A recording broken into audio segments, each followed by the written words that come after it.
Imagine this.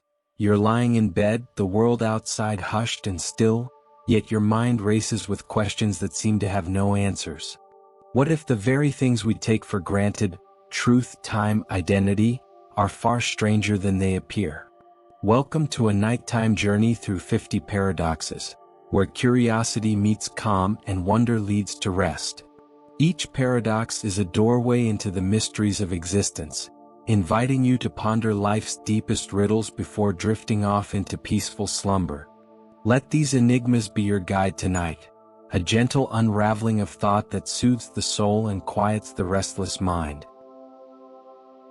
Friend, before you fall asleep, give this a thumbs up and subscribe to our channel so you won't miss future videos. Number 1. The infinite maze of thought. Imagine yourself standing at the entrance of an ancient labyrinth, its walls stretching endlessly into the horizon. It's midnight, and the moon casts a pale glow over the stone corridors, creating shadows that dance like whispers. You take your first step forward, feeling the cool air brush against your skin. Each turn you make reveals another path, another choice, another mystery waiting to be unraveled. This is no ordinary maze. It's not built from bricks or mortar but from ideas, questions, and paradoxes. Welcome to the infinite maze of thought. As you wander deeper, you notice something peculiar. Every corner seems to echo with a question. Some are playful, like riddles whispered by a mischievous spirit. Others feel heavier, their weight pressing down on your shoulders as if challenging you to think harder, dig deeper. One voice asks softly, "If I say I am lying right now, am I telling the truth or deceiving you?" Another chuckles faintly, "Can something exist without being observed?" These aren't just random musings, they're invitations. Invitations to explore the limits of logic, the boundaries of what we know, and perhaps even the edges of reality itself. You pause for a moment, letting the stillness envelop you. The maze isn't trying to trap you, it's inviting you to lose yourself in thought. Paradoxes, after all, are like hidden doors within this labyrinth. They appear when two seemingly contradictory truths collide, forcing us to reevaluate everything we thought was certain. And yet, they don't frustrate, they fascinate. Like staring into a kaleidoscope, where patterns shift and change with every slight movement, paradoxes remind us that truth is rarely black and white. Instead, it exists in shades of gray, shimmering, and elusive. Let's linger here for a while, in this quiet space between certainty and confusion. Imagine holding a single thread of yarn as you walk through the maze. With each paradox you encounter, you tie a knot in the string, a marker of understanding, however fleeting. Over time, the thread becomes a tapestry of knots, each one representing a puzzle solved or a question embraced. But the beauty lies not in reaching the end of the maze, it's in the journey itself, in the act of weaving meaning out of uncertainty. Consider the nature of paradoxes themselves. They defy easy resolution because they expose the cracks in our systems of thought. Logic, language, mathematics, these tools we rely on to make sense of the world sometimes buckle under their own weight. Yet, instead of seeing this as a flaw, imagine it as a gift. A reminder that there will always be more to discover, more to question, more to wonder about. After all, isn't curiosity what drives us forward? Isn't it the spark that keeps the human spirit alive? Take a deep breath now. Let the silence settle around you. Picture the infinite maze stretching out in all directions, glowing faintly under starlight. Every path leads somewhere new, every dead end holds a lesson. There's no rush to find answers, no pressure to solve every riddle. Sometimes, simply existing within the maze is enough. And so, as we begin our exploration of 50 mind-bending paradoxes together, remember this: you're not alone in these winding corridors. Philosophers, mathematicians, scientists, and dreamers have walked these paths before you, leaving behind breadcrumbs of insight. But tonight, this maze is yours to navigate.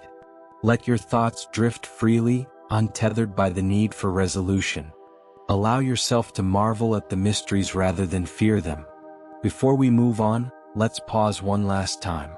Close your eyes if you'd like and picture the maze again.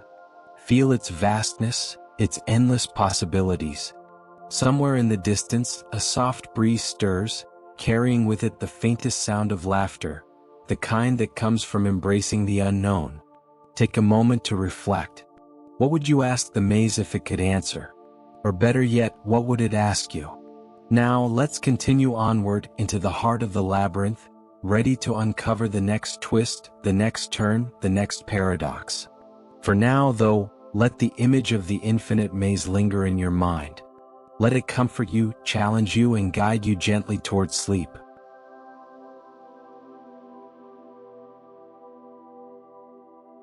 Number 2. The liar paradox. Who can we trust? Picture this. You're sitting by a flickering campfire, the kind that casts dancing shadows on the trees around you. The night is quiet except for the occasional crackle of burning wood and the distant hoot of an owl. Across from you sits a mysterious figure cloaked in darkness, their face obscured but their voice clear as they lean forward and say, "Everything I tell you is a lie." You pause, staring into the flames. If what they've just said is true, that everything they say is a lie, then doesn't that mean this very statement is also a lie? And if it's a lie, then not everything they say is false, which means some of it must be true. But how can that be? The air feels heavier now, as though the forest itself is holding its breath. This is the liar paradox, a riddle wrapped in contradiction, one that has haunted thinkers for centuries. It's deceptively simple yet maddeningly complex. A loop with no exit, a mirror reflecting endlessly into infinity. At its core lies a question that gnaws at the foundation of language and truth. How do we know what to trust when words turn against themselves? Let's linger here for a moment, letting the paradox settle like smoke curling through the air. Imagine the act of speaking as weaving threads into the fabric of reality. Each word, each sentence builds upon the last, creating patterns of meaning. But what happens when those threads tangle? When a single phrase unravels the entire tapestry? That's exactly what the liar paradox does. It pulls at the seams of logic, exposing the delicate balance between truth and falsehood. To understand why this matters, consider how deeply we rely on language to navigate the world. Words are more than tools. They're bridges connecting minds, vessels carrying ideas across time and space. Without them, communication collapses, leaving us adrift in silence. Yet here comes the liar paradox, whispering in your ear, what if these bridges aren't as sturdy as you think? What if the very structure of language allows for sentences that defy resolution, statements that hover in limbo between true and false? Philosophers have wrestled with this problem for millennia, proposing solutions only to find new knots forming in its place. Some argue that self-referential statements, the kind that point back to themselves, are inherently flawed, like a snake swallowing its own tail. Others suggest that truth isn't binary, that there exists a gray area where contradictions coexist uneasily. Still, others propose entirely new frameworks, abandoning traditional logic altogether in favor of systems flexible enough to accommodate paradoxes. But let's step away from theory for a moment and bring this closer to home. Think about the last time someone told you something you weren't sure you could believe. Maybe it was a friend exaggerating a story, or a politician making promises that sounded too good to be true. In that moment, didn't you feel a flicker of doubt? A hesitation, however brief, as your mind weighed their words against the evidence? We all carry within us a version of the liar paradox, a tension between trust and skepticism, faith and reason. Now, imagine taking that tension and magnifying it infinitely. That's the power of the liar paradox. It forces us to confront the fragility of truth, the slipperiness of language, and the limits of human understanding. It reminds us that certainty is often an illusion, a comforting fiction we construct to shield ourselves from the chaos of ambiguity. As the fire burns lower, casting long, wavering shadows on the ground, let yourself sit with this thought. What does it mean to speak the truth? Is truth absolute, or is it shaped by context, perspective, intention? Can any statement ever fully capture the complexity of reality? These questions may not have answers, at least not ones that satisfy completely, but that's part of their beauty. They invite us to keep exploring, keep questioning, keep wondering. Take a deep breath now, feeling the warmth of the dying embers. Let the rhythm of your breathing match the soft rustle of leaves overhead. Allow the liar paradox to drift through your mind like a ghost, neither frightening nor comforting, simply present. Perhaps it will stay with you as you drift off to sleep, lingering in the corners of your dreams, nudging you gently toward deeper reflection. And remember, sometimes the most profound truths emerge not from resolving contradictions but from embracing them. So let the paradox remain unresolved, for now. Let it remind you that mystery is not something to fear but something to cherish. After all, it's in the spaces between yes and no, true and false, that the real magic happens.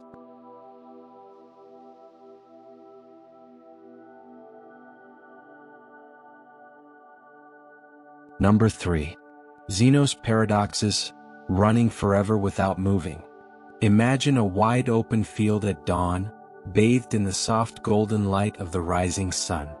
You're standing at one end, and just a short distance away is a tree, a simple, unassuming tree, its branches swaying gently in the breeze. Between you and the tree lies nothing but open space, a smooth expanse of earth inviting you to take that first step. It seems so close, almost within arm's reach. But as you prepare to walk toward it, a voice whispers in your ear, "To reach the tree you must first travel half the distance." You glance ahead and nod, it makes sense. So you take a step forward, cutting the distance in half. But before you can celebrate this small victory, the voice returns, quieter this time, yet insistent. Now you must cover half of the remaining distance. Again you comply, taking another step. And then another. And another. Each time you move closer, the voice reminds you that there's still half the remaining distance left to go. No matter how many steps you take, no matter how close you get, the tree always seems just out of reach. This is Zeno's paradox, an ancient riddle that challenges our understanding of motion, infinity, and the very fabric of reality. On the surface it feels absurd. Of course you can walk to the tree. You've done it countless times before. Yet buried within this deceptively simple scenario lies a profound question. If motion requires covering an infinite number of smaller distances, how is movement even possible? Let's pause here, letting the paradox settle into the quiet rhythm of your thoughts. Picture yourself suspended mid-stride, caught between the desire to move forward and the realization that doing so involves traversing an endless sequence of fractions. Halfway points stretch before you like stepping stones across a river, each one leading closer to the other side but never quite reaching it. The more you think about it, the more elusive the act of walking becomes. Is motion merely an illusion? Or is there something deeper at play, something we don't fully grasp? Philosophers and mathematicians have grappled with Zeno's paradoxes for centuries, proposing solutions that range from elegant to mind-bending. Some argue that while dividing space into infinitely smaller parts might seem impossible to traverse, time works the same way. We experience motion because these infinitesimal moments add up seamlessly. Others point to calculus, a branch of mathematics born centuries after Zeno, which provides tools to sum infinite series and resolve the apparent contradiction. Still, others suggest that Zeno wasn't trying to disprove motion at all. Instead, he was highlighting the limitations of human perception and language when confronted with concepts like infinity. But let's set aside equations and theories for now and return to the field. Feel the cool morning air against your skin, hear the rustle of grass beneath your feet. Imagine the tree not as a destination but as a symbol of everything we strive toward: goals, dreams, answers. How often do we feel as though we're endlessly having the distance, getting closer yet never quite arriving? In those moments, doesn't it sometimes feel like progress itself is an illusion? And yet, here you are, still moving forward. Step by step, breath by breath, you inch closer to the tree. Perhaps the lesson isn't about whether motion is real or imagined but about how we navigate the infinite spaces within ourselves. Life, after all, unfolds in much the same way, a series of tiny increments, each one seemingly insignificant on its own, yet collectively shaping the journey. Take a moment now to reflect. What does it mean to move through the world? Are we defined by the distances we cover or by the effort it takes to keep going? Does the infinite divisibility of space mirror the infinite complexity of our own minds, the endless thoughts, doubts, and aspirations that propel us forward? As the sun climbs higher in the sky, casting long shadows across the field, let the paradox linger softly in your awareness. Let it remind you that even the simplest actions, taking a step, reaching for a goal, are imbued with mystery and wonder. There's beauty in the tension between the finite and the infinite, the measurable and the unknowable. So as you drift off to sleep tonight, picture yourself back in that field, walking toward the tree. With each step, feel the gentle pull of infinity urging you onward, not to solve the riddle but to embrace it. For in the dance of motion and stillness, certainty and uncertainty, lies the essence of what it means to be alive.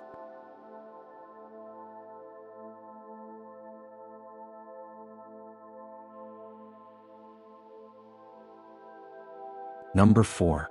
The Barber Paradox, shaving logic clean off.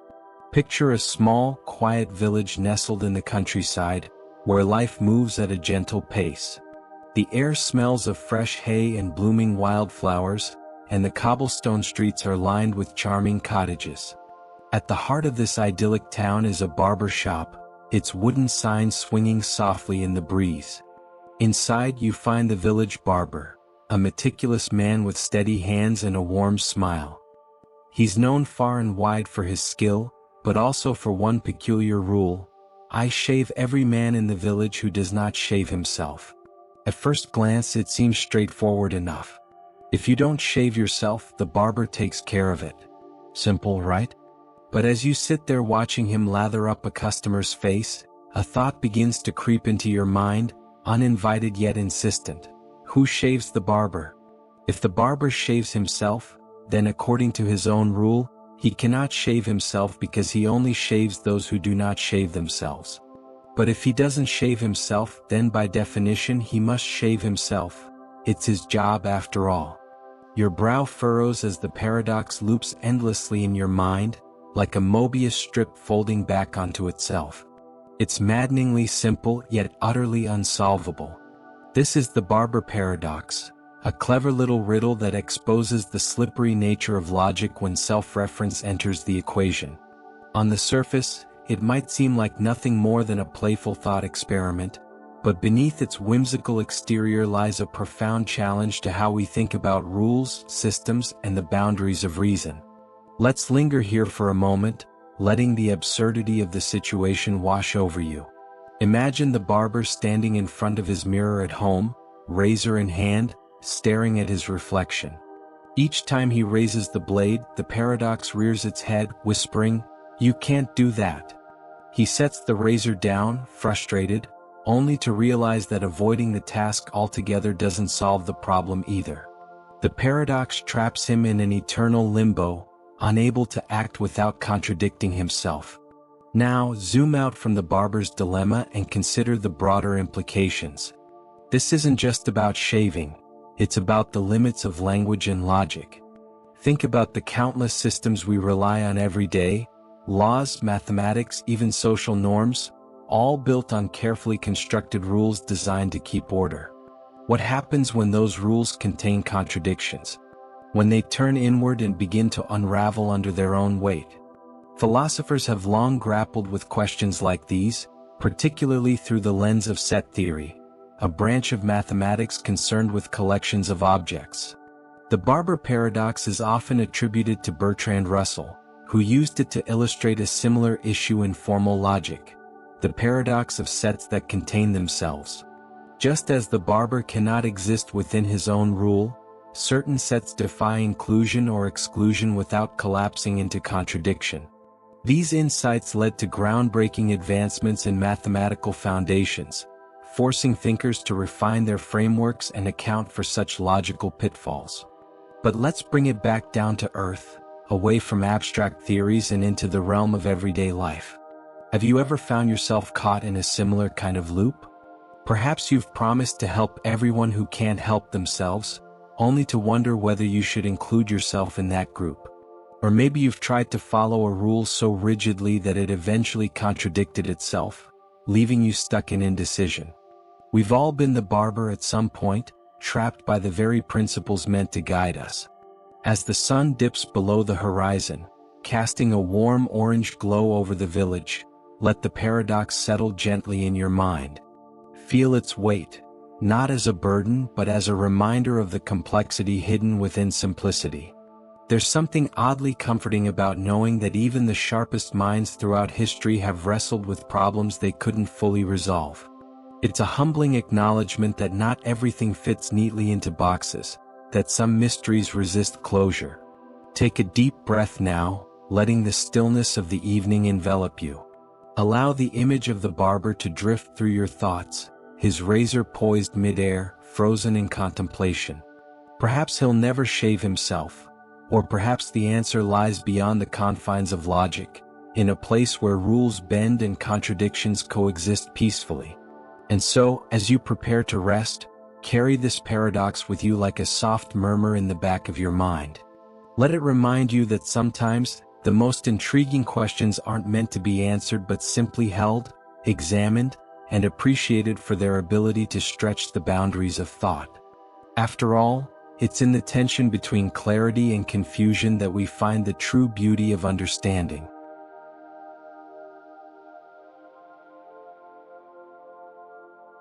Number 5. Schrödinger's cat, dead and alive at once. Imagine a dimly lit room, the kind where shadows stretch long across the floor and every sound feels amplified. In the center of the room sits a small, unassuming box, plain wooden with no windows or openings. It could be any ordinary box, but this one holds a secret so strange, so unsettling, that it has puzzled scientists and philosophers for nearly a century. Inside the box is a cat, a living, breathing creature, and yet, according to the rules of quantum mechanics, the cat exists in a state that defies all intuition, both dead and alive at the same time. Pause for a moment and let that sink in. How can something be two opposite things simultaneously? The idea seems impossible, even absurd. Yet this is the essence of Schrödinger's cat, a thought experiment designed not to make sense but to expose the bizarre nature of reality at its most fundamental level. Let's step closer to the box, though we hesitate to open it. Instead, we'll peer into the world of subatomic particles, where the laws of physics behave unlike anything we experience in our everyday lives. At this scale, objects don't exist in fixed states until they are observed. An electron, for instance, might be spinning clockwise or counterclockwise, but before you measure it, it's said to exist in a superposition, a ghostly combination of both possibilities. This principle lies at the heart of Schrödinger's paradox. If microscopic particles can occupy multiple states, why not larger systems, like a cat? Now picture how the experiment works. Inside the box with the cat is a vial of poison, a radioactive atom, and a mechanism that will release the poison if the atom decays. Radioactive decay is inherently random. There's no way to predict exactly when it will happen. Until someone opens the box to check, the atom exists in a superposition of decayed and undecayed states. And because the fate of the cat depends on the atom, the cat too must exist in a superposition. It's neither definitively alive nor definitively dead, but somehow both. The implications are staggering. If the act of observation determines the outcome, does reality itself hinge on whether we're looking? Does the universe split into parallel versions? One where the cat lives, another where it dies? Or does the paradox simply highlight the limits of human understanding?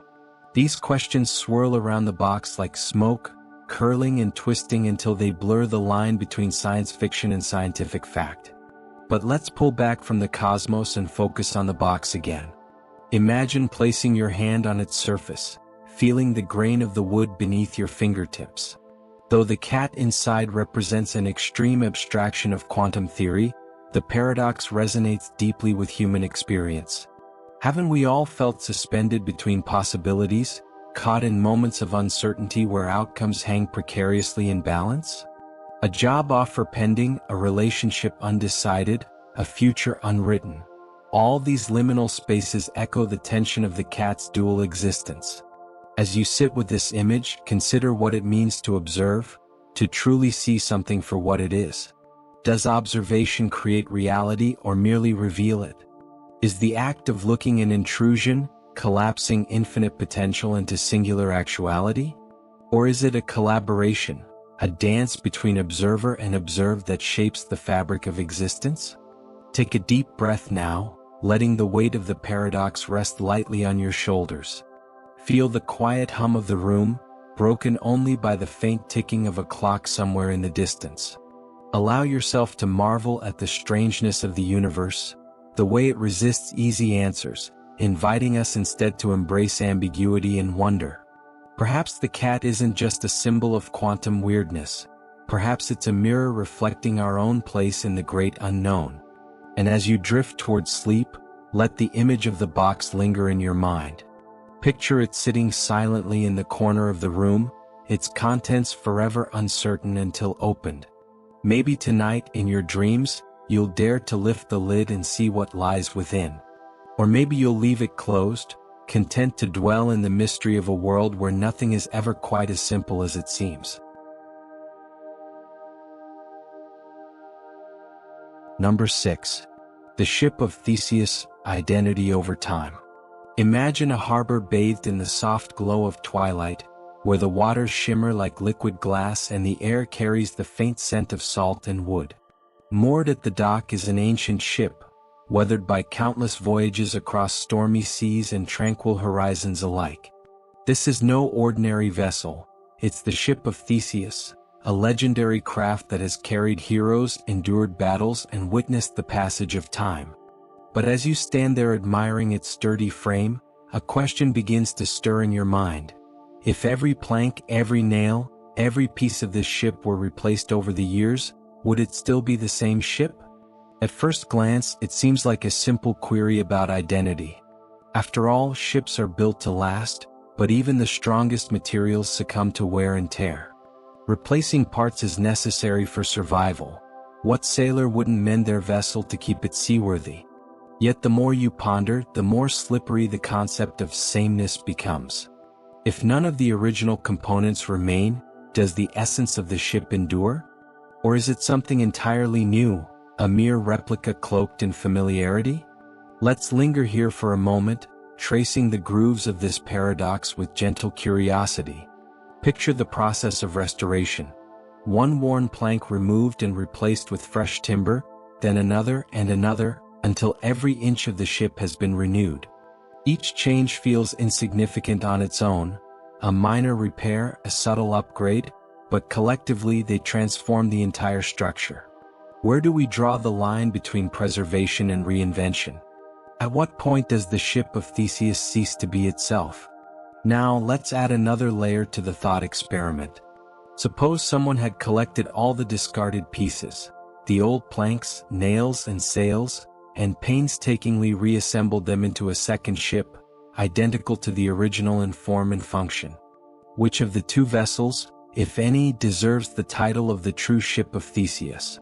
Is it the restored ship, whose continuity lies in its uninterrupted journey through time? Or is it the reconstructed version, composed entirely of the original materials? This paradox isn't just about boats, it's about us. Think about your own life. The person you were yesterday, 5 years ago, or decades past. Cells in your body regenerate constantly, memories fade and evolve, experiences shape your perspective. Are you still the same person you once were? What anchors your identity across time? Is it your physical form, your consciousness, your actions, or something deeper, something intangible? Philosophers have grappled with these questions for centuries, exploring the nature of identity and persistence. Some argue that continuity is key. As long as changes occur gradually and without interruption, the essence remains intact. Others emphasize the importance of material composition. suggesting that identity hinges on the literal stuff from which we're made. Still others propose that identity is less about objects themselves and more about the stories we tell about them, the narratives that give meaning to their existence. But let's set aside theory for now and return to the harbor. Feel the cool breeze brushing against your skin, hear the gentle lapping of waves against the hull. Imagine standing beside the ship as it sets sail once more, its sails billowing with promise. Though its components may have changed, its purpose endures, to carry dreams across vast oceans, to chart courses unknown. Perhaps identity isn't confined to static definitions but resides instead in movement, growth, and transformation. Take a deep breath now, letting the paradox unfurl softly in your mind. Reflect on how much of your own life mirrors this voyage. Relationships shift, careers evolve, passions wax and wane, but amidst the flux, threads of continuity bind you to who you've always been. There's beauty in the tension between permanence and impermanence, in the way we carry forward fragments of our past while embracing the inevitability of change. As night falls and stars begin to dot the sky, let the image of the ship drift gently into your thoughts. Picture it gliding silently across dark waters, its silhouette illuminated by moonlight. Perhaps the paradox doesn't demand resolution, it simply invites contemplation, urging us to marvel at the fluidity of existence and the resilience of identity. And so, as you prepare to rest, carry this quiet wonder with you. Let it remind you that life, like the ship of Theseus, is a journey of becoming, a mosaic of moments stitched together by memory, intention, and the unyielding passage of time. For in the dance of sameness and difference lies the essence of what it means to be human. Number 7. The unexpected hanging paradox, predicting the unpredictable. Imagine a quiet courtroom bathed in the soft afternoon light, where the air feels heavy with anticipation. A judge leans forward, their voice steady and deliberate as they deliver an unusual sentence. You will be hanged next week, but the day of your execution will come as a complete surprise. It cannot be predicted. The prisoner nods solemnly, absorbing the gravity of the words. But as they sit alone in their cell later that evening, a thought begins to gnaw at the edges of their mind. Is such a thing even possible? At first glance, the ruling seems straightforward enough. A promise of unpredictability designed to keep the prisoner guessing. Yet the more they reflect on it, the more tangled the logic becomes. If the hanging is truly meant to be unexpected, then surely it can't occur on Friday, the final day of the week. After all, if no earlier days pass without incident, Friday would be the only remaining option, hardly a surprise. And if Friday is ruled out, then Thursday must also be disqualified for the same reason. By Wednesday night, the prisoner could deduce that Thursday was inevitable. This chain of reasoning unravels backward through the week, eliminating each day until none remain. So how can the judge's promise hold true? This is the unexpected hanging paradox, a riddle that toys with expectations, predictions, and the nature of certainty itself. On the surface, it appears to expose a flaw in the judge's decree, an impossibility wrapped in contradiction. But delve deeper and you'll find it challenges something far more profound: our assumptions about knowledge, foresight, and the limits of human reasoning. Let's pause here for a moment, letting the paradox settle like ripples spreading across still water. Picture the prisoner lying on their cot, staring up at the ceiling as the hours tick by. Each day brings both dread and curiosity, the tension mounting with every sunrise. They've convinced themselves that the hanging cannot logically take place, yet doubt lingers stubbornly in the corners of their mind. What if they're wrong? What if the executioner finds a way to defy their calculations? Now zoom out from the prisoner's predicament and consider the broader implications. This isn't just about judicial sentences or surprise executions. It's about the delicate interplay between prediction and uncertainty. Think about how often we try to anticipate the future, whether it's planning for tomorrow, forecasting trends, or bracing for bad news. We rely on patterns, probabilities, and logic to navigate the unknown, believing we can outsmart randomness. But what happens when the very act of prediction alters the outcome? When certainty undermines itself, leaving us caught in a web of paradox? Philosophers and logicians have debated this puzzle for decades, proposing solutions that range from elegant to confounding. Some argue that the prisoner's reasoning contains a hidden flaw, that while deduction may eliminate specific possibilities, it doesn't account for the psychological element of surprise. Others suggest that the paradox arises from ambiguous language. What exactly does unexpected mean? Does it refer to the prisoner's subjective experience, or the objective unpredictability of the event? Still others propose that the scenario collapses under scrutiny because the conditions set by the judge are inherently self-contradictory. But let's bring it back down to earth, away from abstract theories and into the realm of everyday life. Haven't we all experienced moments when trying to predict the unpredictable led us astray? Perhaps you've waited anxiously for a phone call, convincing yourself it won't come, only for it to ring just as you stopped expecting it. Or maybe you've planned meticulously for an outcome, only to have reality veer off script in ways you couldn't foresee. Life has a way of defying our best-laid plans, reminding us that control is often an illusion.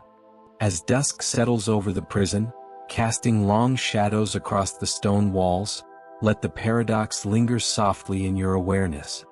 Feel its weight, not as frustration, but as a gentle reminder of the mysteries woven into the fabric of existence. There's something oddly comforting about knowing that not everything can be anticipated, that some events resist being pinned down by logic or calculation. It's in these moments of unpredictability that life reveals its most surprising beauty. Take a deep breath now, letting the stillness of the evening envelop you. Allow the image of the prisoner to drift through your thoughts, their quiet vigil, their restless mind grappling with the unknowable. Perhaps they'll never fully resolve the paradox, but maybe resolution isn't the point. Maybe the value lies in sitting with the questions, embracing the tension between certainty and uncertainty, and marveling at the complexity of the human condition. And so, as you prepare to rest, carry this paradox with you like a whisper in the back of your mind. Let it remind you that life is full of surprises, both welcome and unwelcome, and that sometimes the most profound truths emerge not from answers but from the spaces between them. For in the dance of prediction and unpredictability lies the essence of wonder, and the heartbeat of possibility. Number 8. Hilbert's Hotel, an Infinite Staycation. Imagine a grand, sprawling hotel that stretches beyond the horizon, its countless windows glowing warmly in the twilight like stars scattered across the night sky. This isn't just any hotel, it's Hilbert's Hotel, a place unlike anything you've ever encountered. Its sign proudly declares, "Rooms for every guest, no matter how many." The catch: this hotel has an infinite number of rooms, each one numbered neatly in sequence. Room 1, Room 2, Room 3, and so on forever. As you step into the lobby, you're greeted by the concierge who assures you there's always space, no matter how crowded it might seem. But before you can settle in, something strange happens. A new guest arrives looking flustered. "All the rooms are full," they say, glancing nervously at the endless hallways. You frown, confused. If every room is occupied, how can anyone else possibly stay here? This is where the magic and madness of infinity comes into play. The concierge calmly picks up the phone and makes an announcement. "Attention valued guests. Please move to the next highest numbered room." That means if you're in room 1, go to room 2. If you're in room 2, head to room 3, and so forth. Within moments, the entire hotel shifts seamlessly, freeing up room 1 for the newcomer. Everyone still has a place to sleep, and yet the hotel has accommodated someone new.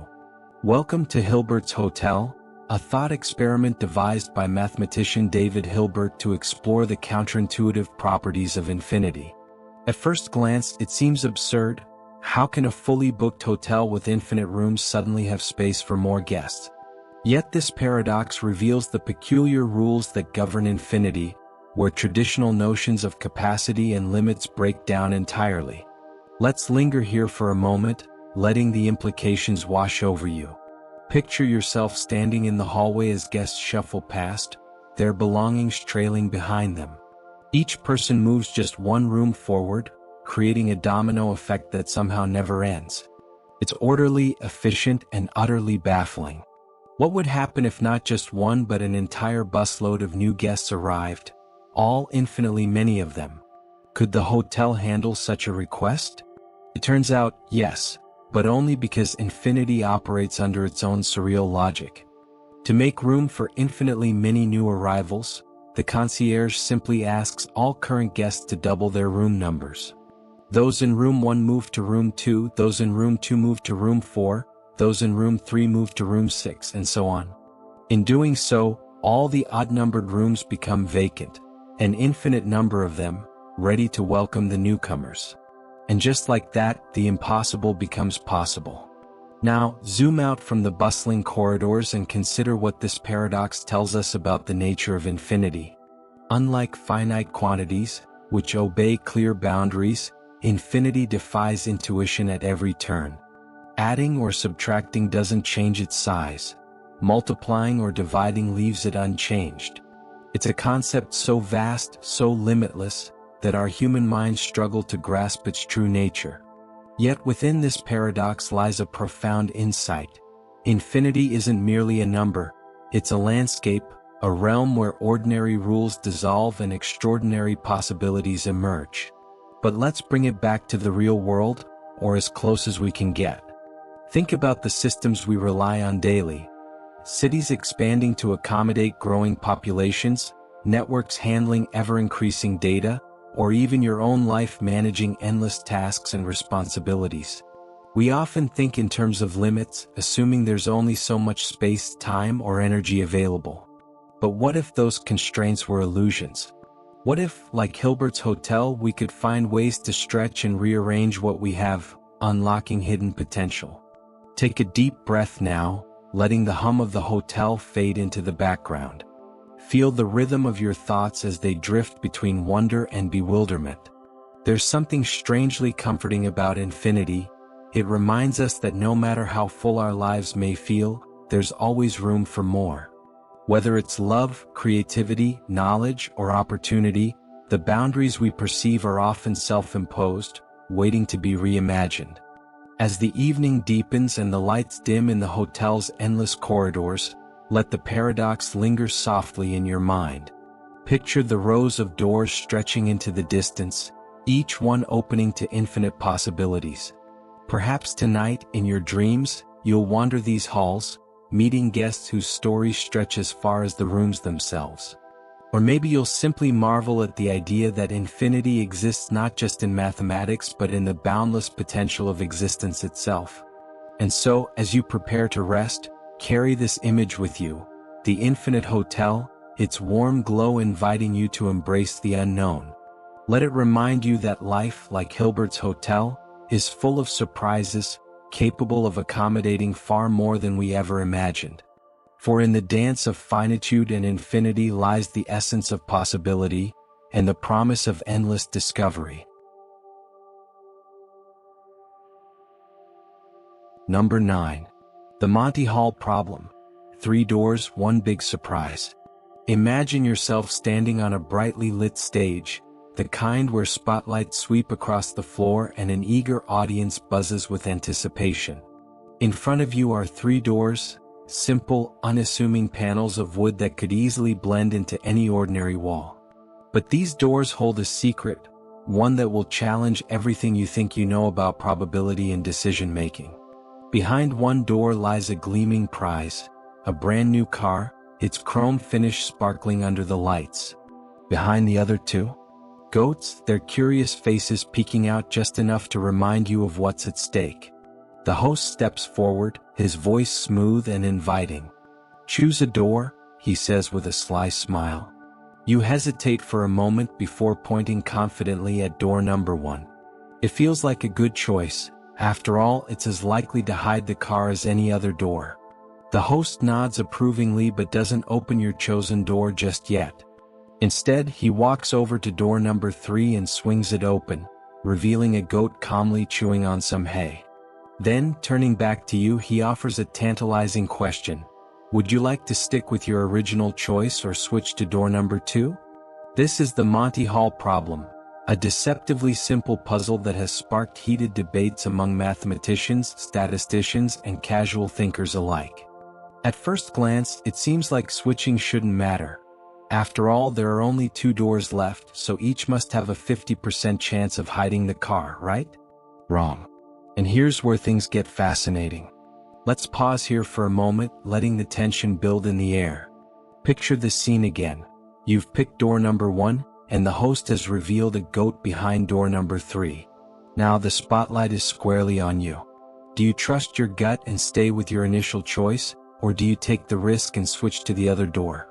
Intuition screams that it shouldn't make a difference, but mathematics tells a different story.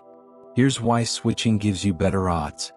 When you first chose door number 1, the probability of the car being behind it was 1 in 3, or roughly 33%. That means the combined probability of the car being behind either door number 2 or door number 3 was 2 in 3, or about 67%. By opening door number 3 and showing you a goat, the host hasn't changed those initial probabilities. He's merely concentrated the 67% likelihood entirely onto door number 2. So, while your original choice still holds a 33% chance, switching doubles your chances of winning the car to 67%. Now, let's zoom out from the game show and consider the broader implications. This isn't just about cars and goats.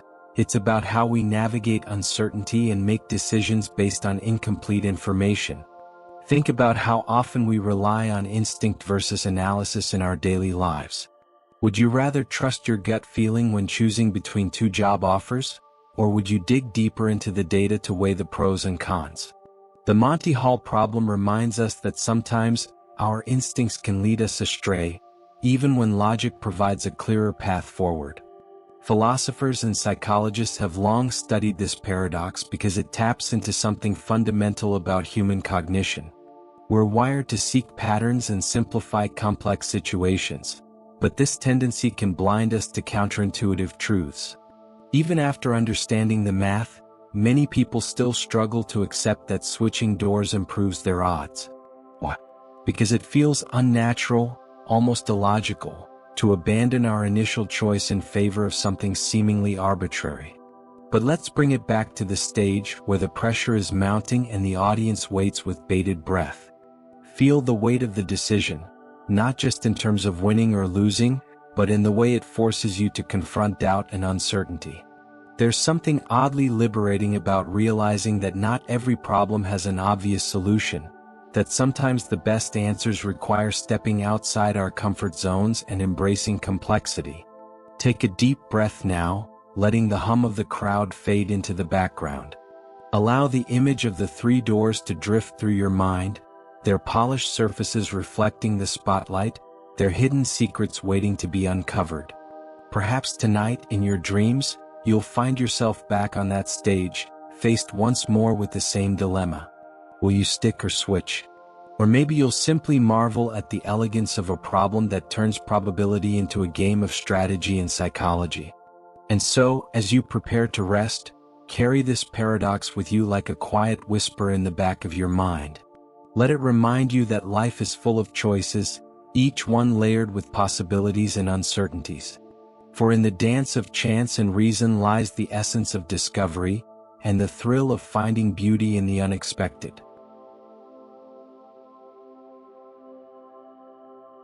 Number 10. The Fermi Paradox. Where is everyone?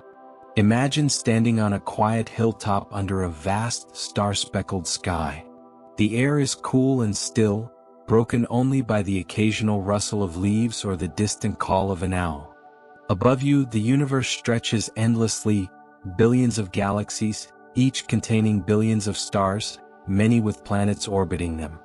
It's estimated that there are more planets in the cosmos than grains of sand on all the beaches of Earth. And yet, as you gaze upward, a question begins to echo in your mind, softly at first but growing louder with every passing moment. If the universe is so unimaginably vast, teeming with potential for life, then where is everyone? This is the Fermi paradox, named after physicist Enrico Fermi, who famously posed this haunting query during a casual lunchtime conversation. On paper, the numbers seem to guarantee extraterrestrial life.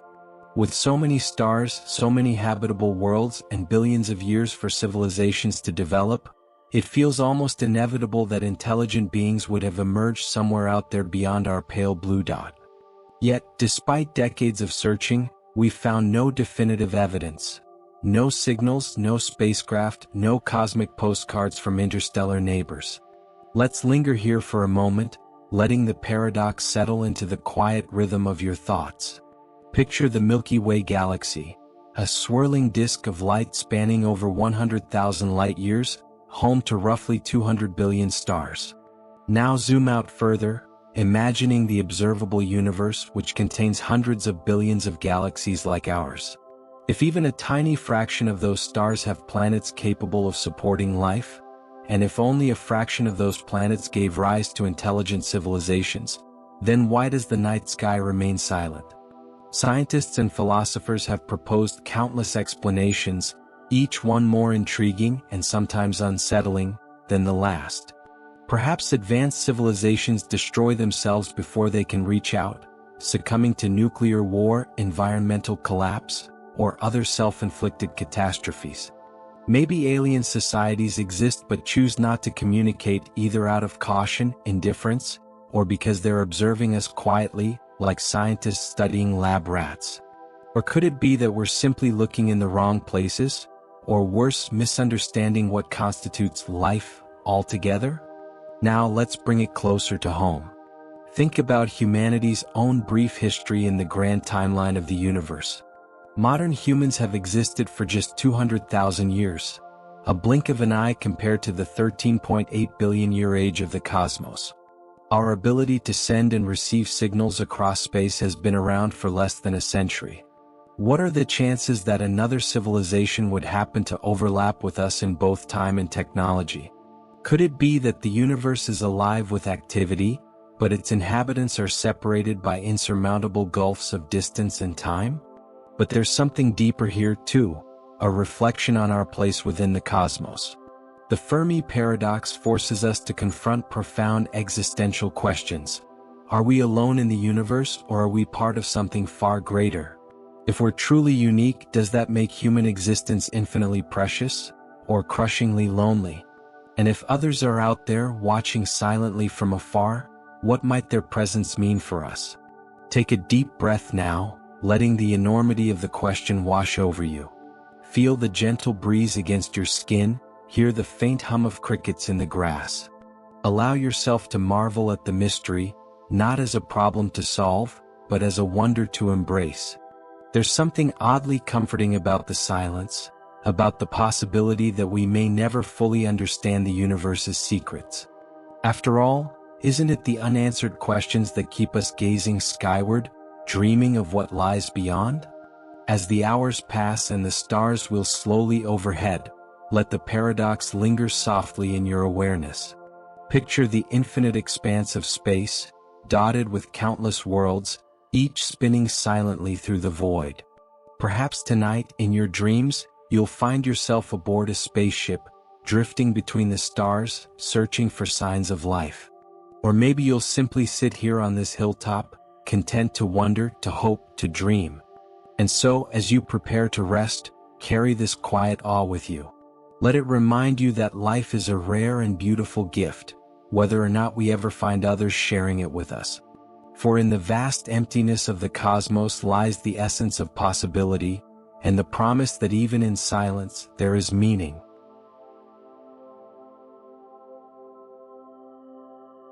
Number 11. Gödel's Incompleteness Theorems, the limits of proof. Imagine yourself standing in a grand library, its towering shelves stretching endlessly into the darkness above. The air is thick with the scent of aged paper and ink, and the faint glow of a single lamp casts long shadows across the room. You're surrounded by books, countless volumes filled with equations, proofs, and theories, each one a testament to humanity's relentless pursuit of knowledge. It's a place where answers live, or so it seems. But as you wander deeper into this labyrinth of wisdom, a strange thought begins to creep into your mind. What if some questions don't have answers? Not because we haven't found them yet, but because they simply cannot exist within the systems we've created to understand the world. This unsettling idea lies at the heart of Gödel's Incompleteness theorems, two groundbreaking discoveries that forever changed how we think about mathematics, logic, and truth itself. Let's pause here for a moment, letting the weight of this notion settle gently around you. Picture yourself pulling a book from the shelf, its pages dense with symbols and diagrams.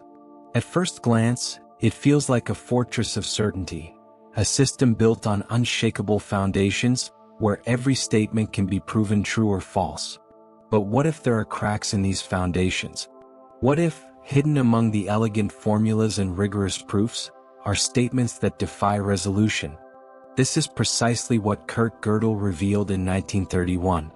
Using nothing more than the tools of mathematical logic, he demonstrated that any formal system complex enough to describe basic arithmetic will always contain truths that cannot be proven within that system. These undecidable statements aren't flaws or errors. They're inherent limitations, unavoidable consequences of trying to capture infinity in finite terms. In essence, Gödel showed that no matter how carefully we construct our frameworks of reasoning, there will always be gaps, mysteries that lie just beyond the reach of proof. Now let's linger here for a moment, imagining the implications. Think of mathematics not as a cold, sterile discipline but as a language, an attempt to translate the infinite complexity of the universe into something comprehensible. Gödel's theorems remind us that even the most precise languages have limits, that there are aspects of reality that resist translation. It's as though the universe whispers secrets too profound for our systems to fully grasp. To understand why this matters, consider the nature of proof itself. We rely on logical systems to make sense of the world, trusting that if we follow the rules diligently, we'll arrive at undeniable truths. Gödel shattered this illusion, showing that within any sufficiently powerful system, there will always be statements that are true but unprovable. Worse still, he proved that such systems cannot demonstrate their own consistency. They can't prove they won't lead to contradictions. It's like building a map that can never fully represent the territory it describes. But let's bring it back down to earth, away from abstract theorems and into the realm of human experience. Haven't we all encountered moments when words fail us, when emotions or ideas refuse to fit neatly into sentences? Gödel's work mirrors the struggle, reminding us that some truths transcend the boundaries of expression. Whether it's love, beauty, or the ineffable wonder of existence itself, there are things we feel deeply but can never fully articulate. Philosophers and scientists have wrestled with the implications of Gödel's findings ever since. Some see his theorems as a humbling reminder of human limitation, while others view them as an invitation to embrace mystery. After all, isn't it comforting to know that not everything can be reduced to equations or algorithms?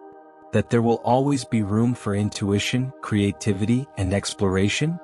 Take a deep breath now, letting the stillness of the library envelop you. Feel the soft rustle of turning pages, the quiet creak of wooden floors beneath your feet.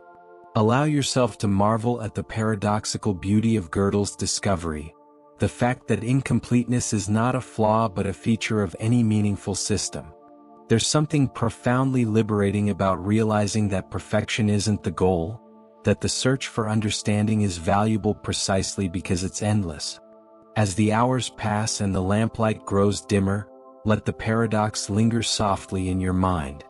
Picture the rows of books stretching into infinity, their spines glowing faintly in the dark. Perhaps tonight, in your dreams, you'll find yourself wandering these shelves, uncovering hidden volumes filled with undecidable truths.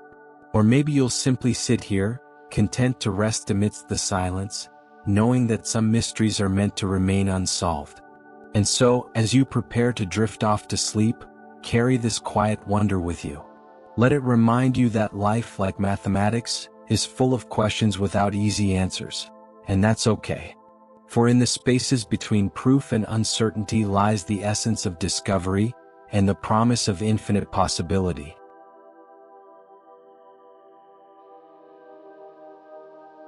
Number 12. Pascal's wager, betting on eternity. Imagine yourself seated at a quiet table in an old, dimly lit cafe. The air is warm with the scent of coffee and aged wood, and the faint hum of distant conversations blends into the background like a comforting melody. Before you lies a simple piece of paper, its surface marked with 2 columns and a question that has lingered in human thought for centuries. What if the stakes were infinite? This is the essence of Pascal's wager, a philosophical bet that invites us to consider not just the choices we make in life but the eternal consequences they might carry. Let's pause here for a moment, letting the weight of this idea settle gently around you. Picture yourself holding a pen, hesitating before marking the page. On one side of the ledger is belief, in God, in the divine, in something greater than ourselves. On the other side is disbelief, a rejection of such notions in favor of a purely material existence. At first glance, it seems like a personal decision, one shaped by upbringing, experience, or reason. But Blaise Pascal, the 17th century mathematician and philosopher, reframed the question entirely. He asked not what we can prove but what we stand to gain, or lose, by choosing one path over the other. Here's how the wager works. If you believe in God and it turns out to be true, the reward is infinite. Eternal happiness, salvation, a life beyond measure. If you believe and it turns out to be false, you've lost little more than some earthly pleasures or conveniences. But if you disbelieve and it turns out to be true, the cost is immeasurable, eternal separation, regret, or punishment. And if you disbelieve and it turns out to be false, you've merely lived your life as you wished, with no lasting consequence. In Pascal's view, the rational choice becomes clear. Why gamble against infinity when belief offers the safer bet? Now, let's linger here for a moment, imagining the implications. Feel the texture of the paper beneath your fingertips, the faint scratches of the pen as you weigh the options. It's easy to see why Pascal framed this as a mathematical problem, a game of probabilities where the potential payoff makes the risk seem negligible. Yet there's something deeply human about the wager too. It taps into our innate desire for security, our fear of the unknown, and our longing for meaning in a universe that often feels indifferent. But let's zoom out from the table and consider the broader questions this paradox raises. Is belief truly a matter of calculation, something we can choose like picking a card from a deck? Or is faith an organic, deeply personal experience that defies logic and reason? Pascal himself acknowledged the tension, recognizing that intellectual arguments alone cannot conjure genuine belief. Instead, he suggested cultivating practices, prayer, reflection, community, that might open the heart to divine truth. In this way, the wager isn't just about making a choice, it's about creating space for transformation. Philosophers and theologians have debated Pascal's wager ever since, raising objections both practical and profound. Some argue that it oversimplifies religion, reducing faith to a cost-benefit analysis rather than a relationship with the divine. Others point out that the wager assumes a specific conception of God, one who rewards belief and punishes disbelief, when countless traditions offer different visions of the sacred. Still others question whether betting on eternity cheapens the act of faith, turning it into a transaction rather than a journey. Yet for all its flaws, Pascal's wager continues to resonate because it speaks to a universal human condition, the tension between certainty and uncertainty, between hope and doubt. Think about the decisions you face in your own life, the moments when you must choose without knowing the outcome. Do you take the job that promises stability but stifles your passions? Do you invest in a dream that may never come to fruition? Life itself is a series of wagers, each one carrying risks and rewards that ripple far beyond the present moment. Take a deep breath now, letting the warmth of the cafe envelop you. Allow the image of the ledger to drift through your mind, the neat rows of possibilities, the infinite horizons they represent. Perhaps tonight, in your dreams, you'll find yourself back at this table, pen in hand, weighing choices that stretch beyond time and space. Or maybe you'll simply sit here, content to wonder, to question, to embrace the mystery of what lies ahead. And so, as you prepare to rest, carry this quiet contemplation with you. Let it remind you that life is full of gambles, each one shaped by the hopes and fears we carry within us. For in the dance of belief and doubt lies the essence of humanity, and the promise that even in uncertainty there is grace.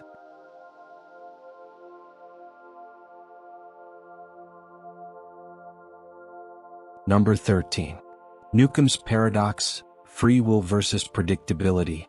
Imagine yourself standing in a quiet, dimly lit room that feels almost otherworldly. Before you are two boxes, one transparent and one opaque. The transparent box contains $1,000, its crisp bills visible through the clear sides, glinting faintly under the soft light. The opaque box, however, is shrouded in mystery, its contents known only to an enigmatic figure called the predictor. This being claims to possess near-perfect accuracy in predicting your decisions. You're faced with a choice: take only the opaque box or take both boxes. But here's the twist. The predictor has already determined what's inside the opaque box based on whether they predicted you'd choose one box or two. If the predictor foresaw that you'd take only the opaque box, they placed $1 million inside it. But if they predicted you'd take both boxes, the opaque box remains empty. Now, pause for a moment and let the weight of this decision settle over you. Do you trust the predictor's foresight and take only the opaque box, hoping for the $1 million? Or do you exercise your free will by taking both boxes, securing at least the $1,000 regardless of the prediction? This is Newcomb's paradox, a thought experiment that plunges deep into the heart of one of humanity's oldest debates, the tension between free will and determinism. At first glance, it seems like a simple game of strategy. But as you stand there, staring at the two boxes, the paradox begins to unravel something far more profound about how we understand choice, control, and the nature of reality itself. Let's linger here for a moment, imagining the stakes.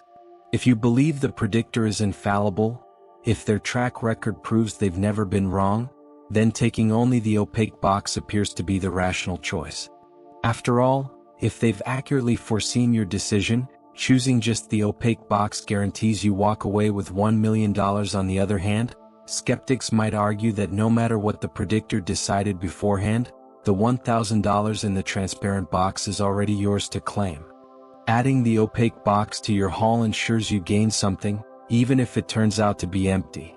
It's a clash between trusting fate and asserting autonomy. Now, zoom out from the room and consider the broader implications.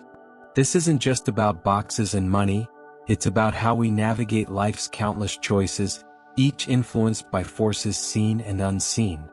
Think about the times you've acted on instinct versus when you've carefully weighed the odds. Have you ever felt as though your decisions were guided by something beyond your control, as if the outcome had already been written in the stars? Or have you clung fiercely to the belief that every action you take is entirely your own, shaped solely by your desires and reasoning? Philosophers and thinkers have wrestled with Newcomb's paradox for decades, dividing themselves into two camps. One boxers argue that the predictor's near-perfect accuracy makes taking only the opaque box the logical choice. It maximizes your reward by aligning with the prediction. Meanwhile, two boxers insist that since the contents of the opaque box are fixed before you make your decision, taking both boxes is the superior strategy. It secures whatever is already there while adding the guaranteed $1,000. Both perspectives seem valid, yet they lead to contradictory conclusions, leaving the paradox unresolved. But let's bring it back to the human experience, away from abstract arguments and into the realm of everyday life. Haven't we all grappled with moments where our choices feel torn between destiny and agency? Perhaps you've followed a gut feeling, trusting that events would unfold as they were meant to. Or maybe you've defied expectations, forging a path uniquely your own. Newcomb's paradox mirrors this internal struggle, reminding us that the line between fate and free will is often blurred, shifting depending on perspective. Take a deep breath now, letting the stillness of the room envelop you. Feel the cool surface of the transparent box beneath your fingertips, the faint hum of uncertainty hanging in the air. Allow yourself to marvel at the complexity of the situation, not as a problem to solve but as a reflection of the delicate balance between predictability and freedom. There's something oddly comforting about the paradox, about realizing that not every question has a definitive answer. Sometimes the act of choosing is more meaningful than the outcome itself. As the moments pass and the shadows lengthen across the floor, let the image of the two boxes linger softly in your mind. Picture them sitting silently on the table, their secrets locked away yet somehow tied to your very essence. Perhaps tonight, in your dreams, you'll find yourself back in this room, faced once more with the same dilemma. Will you trust the predictor or will you assert your independence? Or maybe you'll simply sit there, content to embrace the ambiguity, to marvel at the dance of certainty and uncertainty. And so, as you prepare to rest, carry this quiet wonder with you. Let it remind you that life is full of choices, each one layered with possibilities and consequences. For in the interplay of free will and predictability lies the essence of existence, and the beauty of embracing the unknown.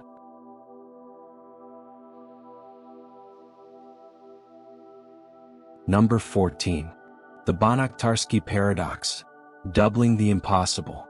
Imagine yourself standing in a vast, empty workshop bathed in soft, diffused light. Before you sits a perfect sphere, smooth and gleaming, its surface reflecting the faint glow of overhead lamps. It's an ordinary object, a simple geometric shape, but it holds within it a secret so strange, so counterintuitive, that it challenges everything you think you know about space, matter, and reality itself. This is the Banach-Tarski paradox, a mathematical marvel that suggests something seemingly impossible. You can take this single sphere, cut it into a finite number of pieces, rearrange those pieces without stretching or altering them, and somehow end up with two identical spheres, each exactly the same size as the original. At first glance, it sounds absurd, a sleight of hand, a magician's trick designed to defy logic. But this isn't magic, it's mathematics. And yet, the implications are no less astonishing. How can you create something from nothing? How can you double the volume of an object without adding any material? Let's pause here for a moment, letting the paradox settle gently into your thoughts. Picture the sphere again, not as a solid lump of matter but as a collection of infinite points suspended in space, governed by rules far stranger than our everyday experience. Here's how it works, at least in theory. Using the axiom of choice, a principle in set theory that allows for highly abstract constructions, you divide the sphere into non-measurable subsets. These subsets aren't like ordinary shapes. They're bizarre, jagged fragments that don't behave according to standard geometry. You then rearrange these pieces through rotations and translations, no stretching, bending, or distorting, and reassemble them into two spheres indistinguishable from the original. Mathematically speaking, the process checks out. Physically, it's unthinkable. Now, let's linger here for a moment, imagining what this means. If such a thing were possible in the real world, which it isn't, you'd be able to take a single orange, chop it up in just the right way, and produce two oranges of equal size. Or take a lump of gold and double its mass simply by rearranging its parts. The very notion flies in the face of conservation laws, the principles that tell us matter and energy cannot be created or destroyed. Yet in the realm of pure mathematics, where infinity reigns supreme and physical constraints don't apply, the Banach-Tarski paradox reveals a truth both beautiful and bewildering. Zoom out from the workshop now and consider the broader implications. This isn't just about spheres or abstract geometry, it's about the nature of infinity and the limits of human understanding. Think about how we perceive objects in the physical world. Solid, tangible, bound by rules we trust implicitly. We assume that if you split something apart and put it back together, it will remain fundamentally unchanged. But the Banach-Tarski paradox shows us that when infinity enters the equation, those assumptions break down. Infinity doesn't play by our rules. It warps them, bends them, and sometimes shatters them entirely. Philosophers and mathematicians have grappled with this paradox ever since Stefan Banach and Alfred Tarski introduced it in 1924. Some see it as a testament to the power of abstraction, a reminder that mathematics often ventures into realms beyond the physical. Others view it as evidence of the dangers of certain axioms like the axiom of choice, which can lead to results so counterintuitive they seem almost nonsensical. Still others embrace it as a humbling lesson. Even in a discipline as rigorous as mathematics, there are corners of reality we may never fully comprehend. But let's bring it back to the workshop, away from abstract theories and into the realm of imagination. As you gaze at the sphere, feel the weight of its mystery, not as frustration but as wonder. Isn't there something poetic about the idea that the universe contains secrets so profound they defy explanation? That within the infinite possibilities of mathematics lies a form of creativity akin to art? Perhaps the Banach-Tarski paradox isn't meant to make sense in the conventional way but to remind us that reality is far richer, more complex, and more mysterious than we dare to imagine. Take a deep breath now, letting the stillness of the workshop envelop you. Allow the image of the sphere to drift through your mind, its perfect symmetry, its hidden potential. Perhaps tonight, in your dreams, you'll find yourself holding this sphere, watching as it splits and reassembles before your eyes, defying every law you thought unbreakable. Or maybe you'll simply sit there, content to marvel at the paradox, to embrace the tension between logic and impossibility. And so, as you prepare to rest, carry this quiet awe with you. Let it remind you that life, like mathematics, is full of wonders that resist easy answers. And that's okay. For in the dance of order and chaos lies the essence of discovery, and the promise that even in impossibility there is beauty.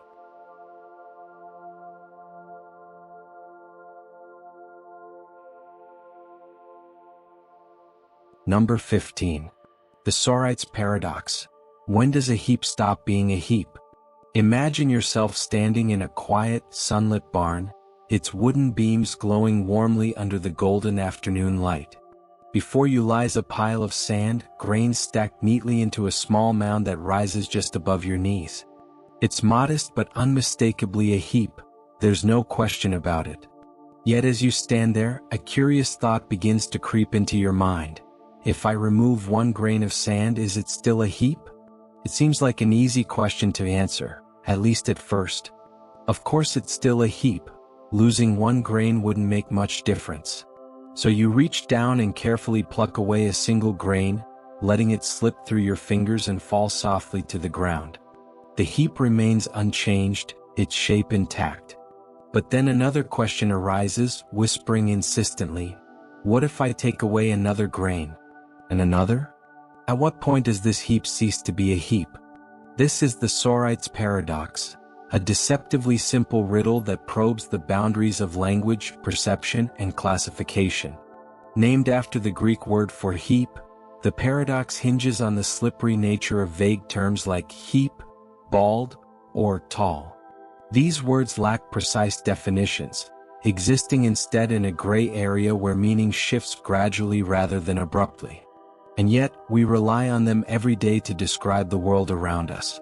Let's pause here for a moment, letting the paradox settle gently into your awareness. Picture yourself continuing to remove grains of sand one by one. Each time you do, the change feels negligible, the heap looks almost exactly the same as before. But as the pile shrinks incrementally, something strange happens. Eventually, you're left with just a handful of grains, then a few scattered specks, and finally, nothing. Somewhere along the way the heap vanished. But when? Was it after the 100th grain? The 1000th? Or was it the very first one, imperceptible though the loss may have been? Now let's linger here for a moment, imagining the implications. This isn't just about sand, it's about how we define things in general. Think about the concept of baldness. If someone has 100,000 hairs on their head and loses one, they're clearly not bald. But what if they lose 10? 100? At some point, the label switches from not bald to bald, even though the transition is gradual and seamless. Where do we draw the line? Who decides? And why does it matter? Philosophers and linguists have debated this paradox for centuries, proposing solutions that range from pragmatic to profound. Some argue that vague terms like heap are inherently imprecise and that trying to pin them down leads to unnecessary confusion. Others suggest that context plays a crucial role, that whether something counts as a heap depends on cultural norms, individual perspectives, or situational factors. Still others propose abandoning binary distinctions altogether, embracing instead a spectrum of possibilities where objects exist in states of partial membership, e.g., sort of a heap. But let's bring it back to the barn, away from abstract theories and into the realm of human experience. Haven't we all encountered moments when definitions felt inadequate, when categories failed to capture the complexity of reality? Perhaps you've wondered how many friends you need to feel connected, how much money you need to feel secure, or how many achievements you need to feel successful. Life itself is full of thresholds that resist clear demarcation, forcing us to navigate ambiguity with intuition and compromise. Take a deep breath now, letting the stillness of the barn envelop you. Feel the soft crunch of sand beneath your feet, the faint breeze stirring the air around you. Allow yourself to marvel at the paradox, not as a problem to solve but as a reflection of the fluidity of language and perception. There's something oddly comforting about realizing that not everything can be neatly categorized, that some concepts resist reduction to black and white answers. After all, isn't it the spaces between certainty and uncertainty that make life so rich and dynamic? As the sunlight fades and shadows lengthen across the floor, let the image of the shrinking heap linger softly in your mind. Picture the grains slipping away one by one, dissolving into the earth below. Perhaps tonight, in your dreams, you'll find yourself back in this barn, watching as the heap transforms before your eyes, blurring the line between existence and absence. Or maybe you'll simply sit here, content to embrace the mystery, to wonder, to question. And so, as you prepare to rest, carry this quiet contemplation with you. Let it remind you that life is full of gradients, each one layered with nuance and possibility. For in the interplay of clarity and vagueness lies the essence of understanding, and the beauty of embracing the unknown.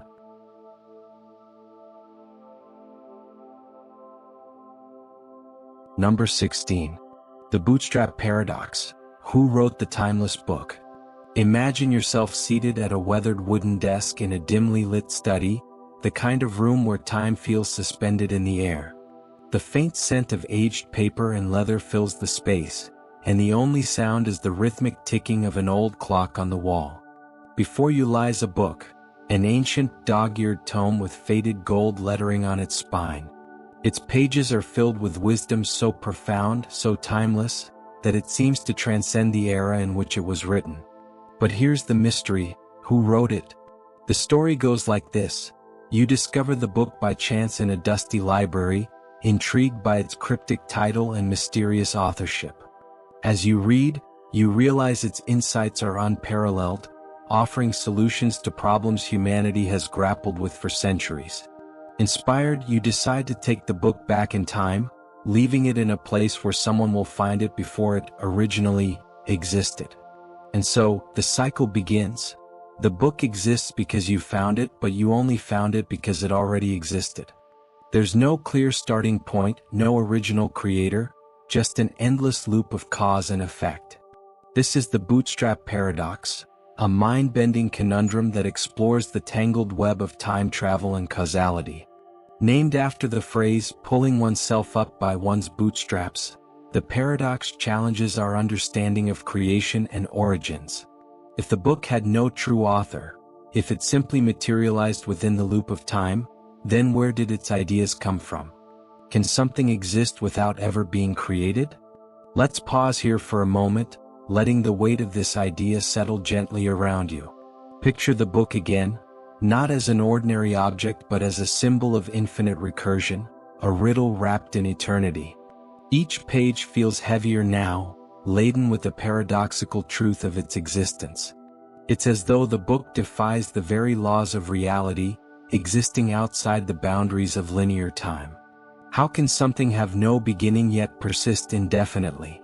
Now let's linger here for a moment, imagining the implications. Think about the nature of creativity itself, the act of bringing something new into existence. Whether it's a painting, a song, or a groundbreaking theory, we tend to attribute creations to their creators, believing that every work must have an originator. But what happens when the chain of authorship vanishes? When there's no first step, no spark of inspiration to trace back to? The Bootstrap paradox suggests that some things might simply emerge fully formed, looping endlessly through time without ever having been born. Zoom out from the study now and consider the broader questions this paradox raises. This isn't just about books or artifacts, it's about the fabric of reality itself. Think about how we perceive time, as a straight line moving forward with causes preceding effects. But what if time is more like a circle, where events fold back onto themselves, creating loops that defy explanation? What if history isn't a sequence of moments but a tapestry woven with threads that cross and tangle unpredictably? Philosophers and physicists alike have wrestled with the implications of such paradoxes, especially in the context of time travel. Some argue that the Bootstrap paradox highlights the limitations of human intuition, suggesting that our brains aren't wired to comprehend nonlinear time. Others see it as evidence that time travel, if possible, would require rules far stranger than anything we've imagined. Still others embrace the paradox as a reminder that not all mysteries need solving, that sometimes the beauty lies in the mystery itself. But let's bring it back to the study, away from abstract theories and into the realm of imagination. As you sit there holding the book, feel the texture of its worn cover beneath your fingertips, the faint rustle of its pages as you turn them. Allow yourself to marvel at the paradox, not as a problem to unravel but as a reflection of the infinite possibilities embedded in time. Isn't there something poetic about the idea that knowledge could exist independently of anyone's mind, floating eternally through the ages like a message in a bottle? Take a deep breath now, letting the stillness of the room envelop you. Feel the faint hum of the clock ticking steadily in the background, marking the passage of time even as the book seems to defy it.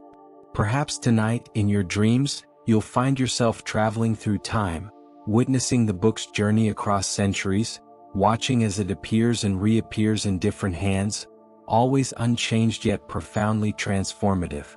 Or maybe you'll simply sit here, content to wonder, to embrace the enigma of a creation without origin. And so, as you prepare to rest, carry this quiet awe with you. Let it remind you that life, like time, is full of loops and mysteries, and that's okay.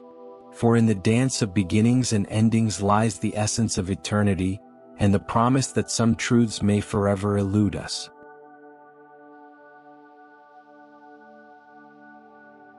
Number 17. The Prisoner's Dilemma, Cooperation or Betrayal. Imagine yourself seated in a stark, dimly lit interrogation room, the kind you've seen in old detective films. The air is heavy with tension, and the only sounds are the faint hum of fluorescent lights overhead and the occasional creak of the chair beneath you. Across the table sits another person, someone you've worked alongside, someone you thought you could trust.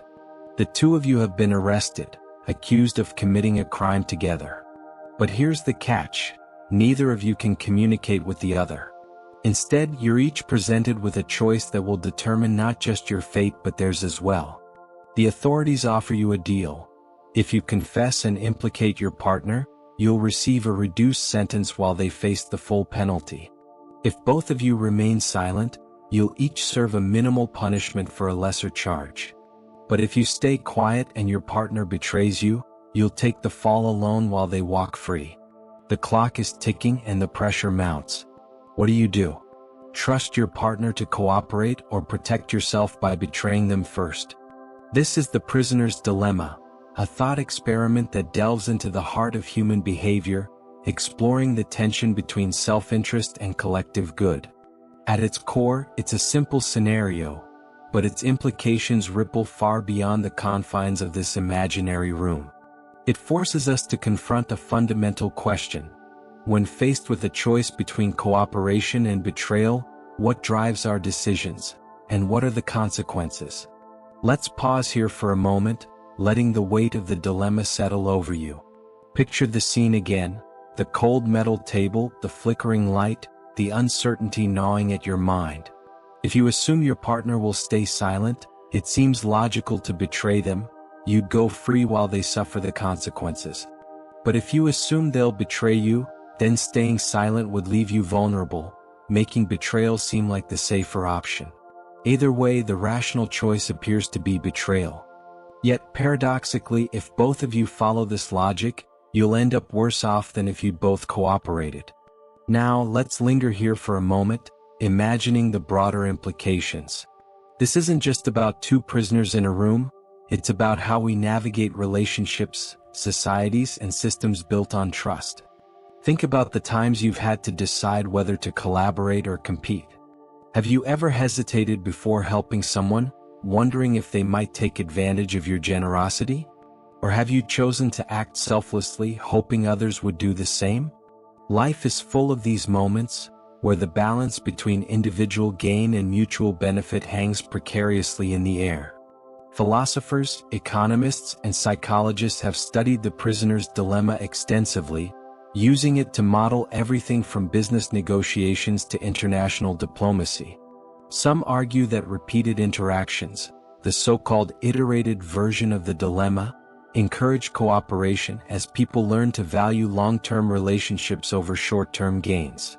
Others point out that cultural norms, laws, and incentives play a crucial role in shaping behavior, nudging individuals toward collaboration even when self-interest tempts them otherwise. Still, the paradox remains. Why does betrayal often feel like the safer choice, even when cooperation promises better outcomes? But let's bring it back to the interrogation room, away from abstract theories and into the realm of human emotion. As you sit there weighing your options, you can't help but wonder, what kind of person am I? What kind of world do I want to live in? The decision feels personal yet universal, shaped by instincts, experiences, and values. There's something deeply human about the struggle, to trust or not to trust, to give or to take, to hope for the best or prepare for the worst. Take a deep breath now, letting the stillness of the room envelop you. Feel the cool surface of the table beneath your hands, the faint buzz of electricity in the air. Allow yourself to marvel at the complexity of the situation, not as a problem to solve but as a reflection of the delicate dance between selfishness and altruism.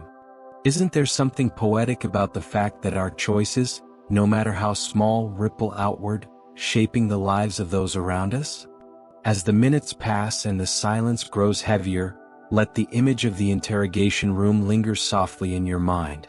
Picture the two chairs, the empty space between them, the invisible thread connecting your fate to your partner's. Perhaps tonight, in your dreams, you'll find yourself back in this room, faced once more with the same dilemma. Will you choose cooperation, risking vulnerability for the chance of mutual benefit? Or will you choose betrayal, prioritizing self-preservation over shared success? Or maybe you'll simply sit there, content to embrace the tension, to wonder, to reflect. And so, as you prepare to rest, carry this quiet contemplation with you. Let it remind you that life is full of choices, each one layered with possibilities and consequences. For in the interplay of trust and doubt lies the essence of connection, and the beauty of striving for a better world.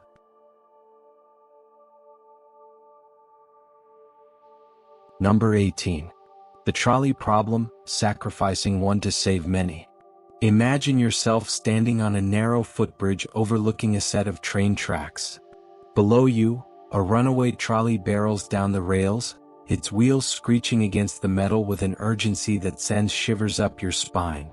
Ahead, you see 5 workers oblivious to the danger, their tools clinking softly as they labor unaware.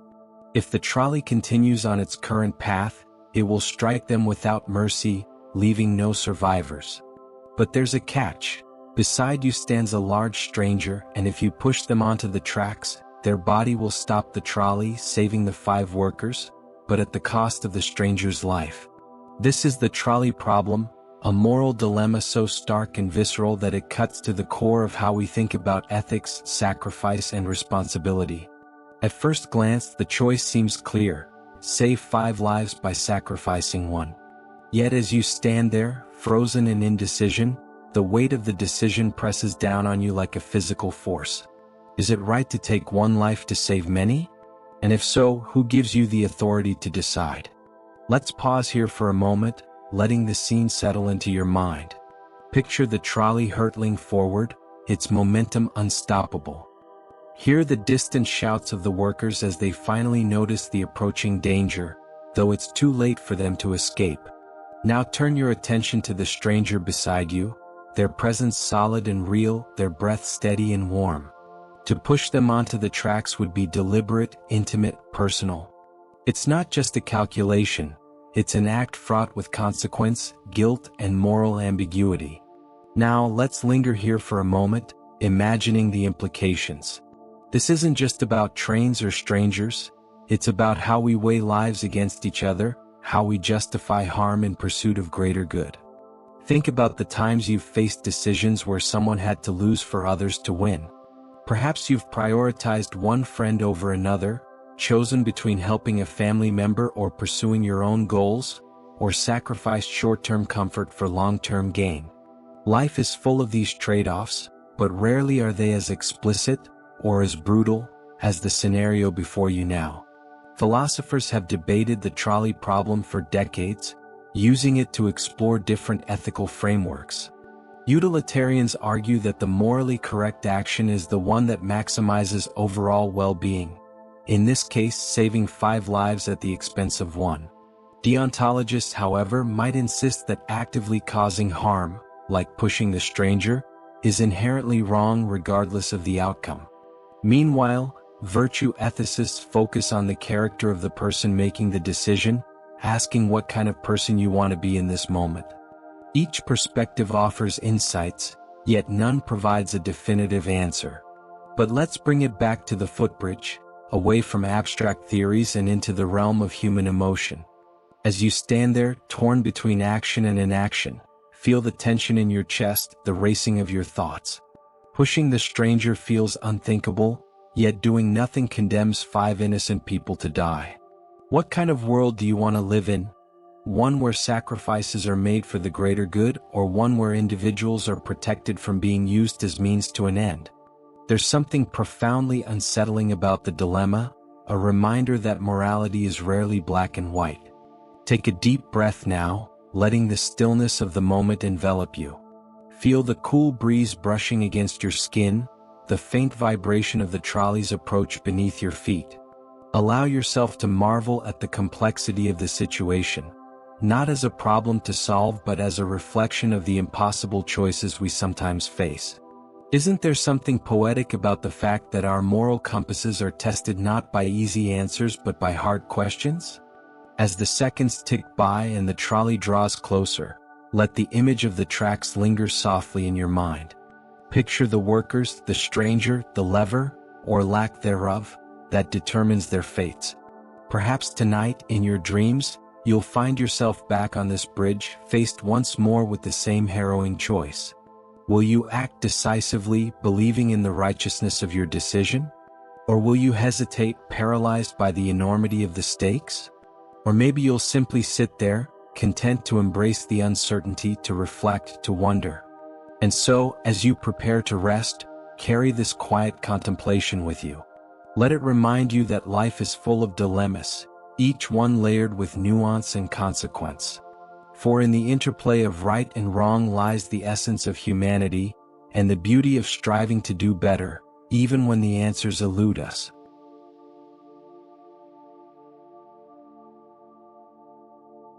Number 19. The simulation hypothesis. Are we living in a game? Imagine yourself seated on a soft patch of grass under an endless, star-speckled sky. The night is quiet, save for the gentle rustle of leaves and the distant chirping of crickets. You tilt your head back, gazing upward at the vast expanse of stars, each one twinkling like a pixel in a cosmic display. It's breathtakingly beautiful, but then a thought begins to creep into your mind. What if none of this is real? What if everything you see, the stars, the trees, even the sensation of the cool grass beneath your fingertips, is nothing more than an elaborate simulation, crafted by some higher intelligence beyond our comprehension? This is the simulation hypothesis, a modern philosophical proposition that suggests we may be living inside a highly advanced computer program, indistinguishable from reality itself. First popularized by philosopher Nick Bostrom in 2003, the hypothesis posits that future civilizations could possess technology so powerful they could simulate entire universes, and perhaps countless versions of them. If such simulations exist, then statistically speaking, it's far more likely we're inhabitants of one of these simulated worlds than the base reality. Let's pause here for a moment, letting the enormity of this idea wash over you. Picture the scene again, your surroundings, the stars above, the very fabric of existence stretching infinitely outward. Now imagine pulling back the curtain, revealing lines of code running behind the scenes, orchestrating every detail with mathematical precision. Every blade of grass, every breath you take, every flicker of light in the sky, all meticulously programmed. It sounds like science fiction, yet when you consider the rapid advancement of computing power and artificial intelligence, the notion begins to feel unsettlingly plausible. Now let's linger here for a moment, imagining the implications. This isn't just about questioning whether the world around us is real, it's about rethinking what real even means. Think about how often we already engage with simulated environments in our daily lives. Video games immerse us in virtual worlds so detailed they blur the line between fantasy and reality. Augmented reality overlays digital information onto the physical world. And AI systems create conversations, music, and art that rival human creativity. If we can achieve such feats today, what might future generations accomplish? Could they construct a universe so convincing that its inhabitants believe it to be authentic? Philosophers and scientists have wrestled with the simulation hypothesis, exploring both its technical feasibility and its profound existential implications.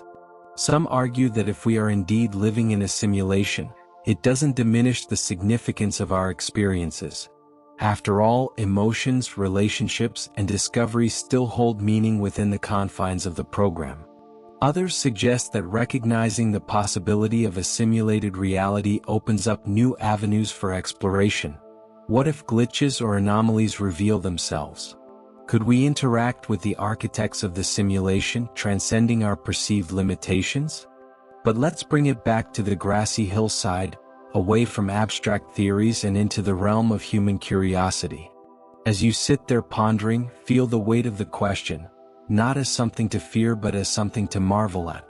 Isn't there something poetic about the idea that life might be a grand experiment, a masterpiece designed by beings far more advanced than ourselves? Or perhaps it's not beings at all but an autonomous system, endlessly iterating through possibilities, creating universes like artists painting canvases. Take a deep breath now, letting the stillness of the night envelop you. Feel the faint breeze brushing against your skin, the soft hum of nature surrounding you. Allow yourself to wonder, not as a skeptic seeking proof but as a dreamer embracing mystery. There's something oddly liberating about the hypothesis, about realizing that certainty isn't the goal. Whether we're living in base reality or a simulation, the beauty lies in the act of experiencing, questioning, and exploring. As the hours pass and the stars will slowly overhead, let the image of the cosmos linger softly in your mind.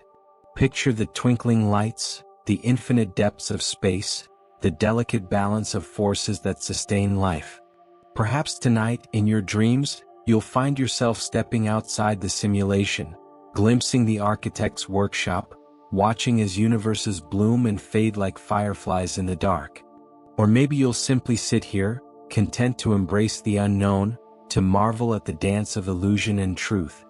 And so, as you prepare to rest, carry this quiet awe with you. Let it remind you that life, whether real or simulated, is full of wonders waiting to be uncovered. And that's okay. For in the interplay of knowledge and mystery lies the essence of discovery, and the promise that even in uncertainty there is beauty.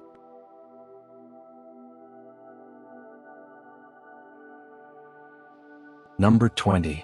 The Twin Paradox, Relativity and Aging Across Space. Imagine yourself aboard a sleek, futuristic spacecraft, its metallic hull gleaming faintly under the light of distant stars. You're seated beside your identical twin, who remains on Earth while you prepare for an extraordinary journey, traveling to a faraway star at speeds close to that of light. As the engines hum to life and the ship begins to accelerate, you glance back one last time at your sibling standing on the launch pad waving goodbye. Little do either of you know that this voyage will stretch not just across space but also through time itself.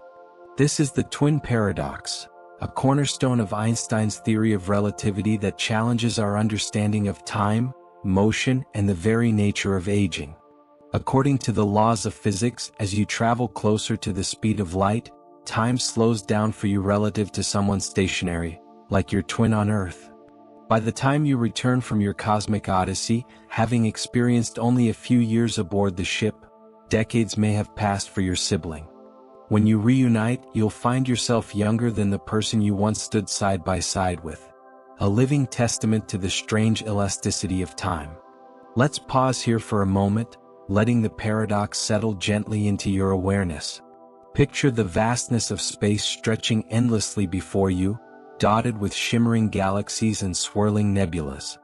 Inside the spacecraft, clocks tick steadily, yet their rhythm feels disconnected from the flow of time outside. For every heartbeat you feel, countless moments unfold on Earth. Birthdays celebrated, seasons changing, lives lived. It's as though two versions of reality coexist, each unfolding at a different pace depending on the observer's perspective. Now let's linger here for a moment, imagining the implications. This isn't just about spaceships or interstellar travel, it's about how we perceive time itself. Think about the moments in your own life when time seemed to stretch or contract. A summer vacation flying by in the blink of an eye.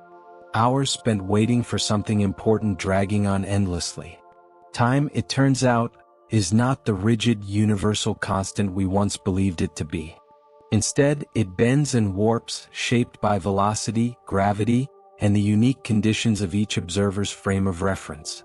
Philosophers and physicists alike have grappled with the twin paradox, using it to explore the profound consequences of relativity. Some argue that the paradox highlights the subjective nature of experience.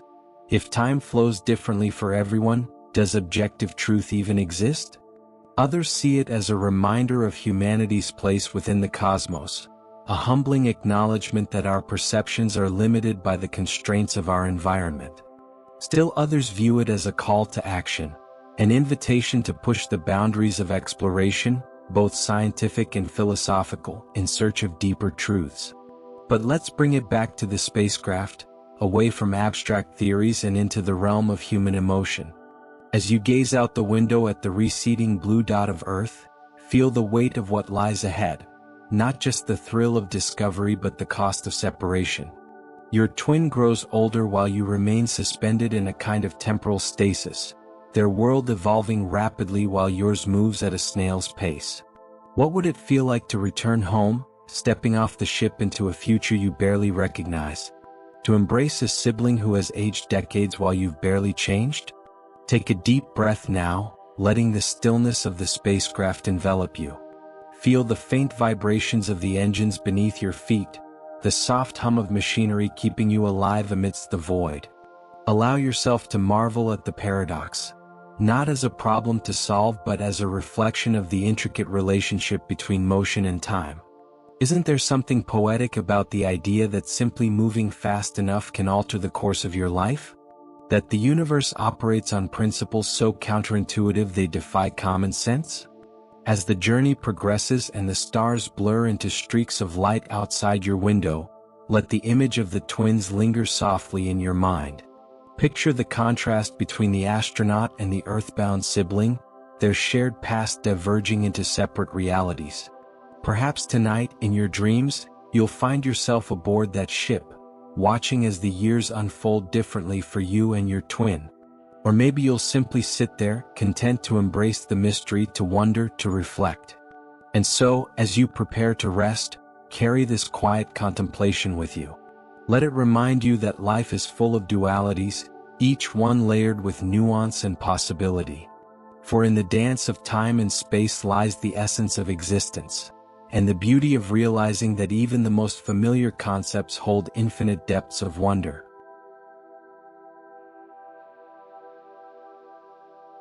Number 21. The paradox of thrift. Saving too much can harm us all. Imagine yourself sitting in a cozy, dimly lit room on a chilly winter evening. Outside, snowflakes drift lazily through the air, settling softly on rooftops and bare tree branches. Inside, the warmth of a crackling fire fills the space, casting flickering shadows on the walls. You're curled up with a steaming cup of tea, feeling safe and content.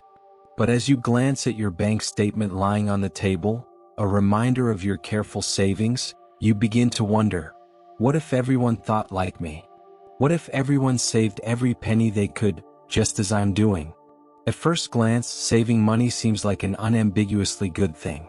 It's prudent, responsible, and wise, qualities we admire in ourselves and others. Yet hidden within this seemingly virtuous act lies a paradox that can ripple outward, affecting not just individuals but entire economies.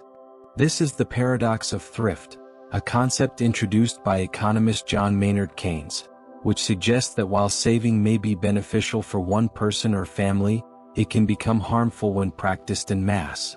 Let's pause here for a moment, letting the idea settle gently into your thoughts. Picture the scene again, the quiet comfort of your home, the satisfaction of watching your savings grow. Now imagine millions of people doing the same, tightening their belts, cutting back on luxuries, and squirreling away cash under mattresses or in bank accounts. On the surface, it feels like a recipe for financial security, doesn't it? But what happens when everyone stops spending? When consumers stop buying goods and services, businesses see a decline in sales.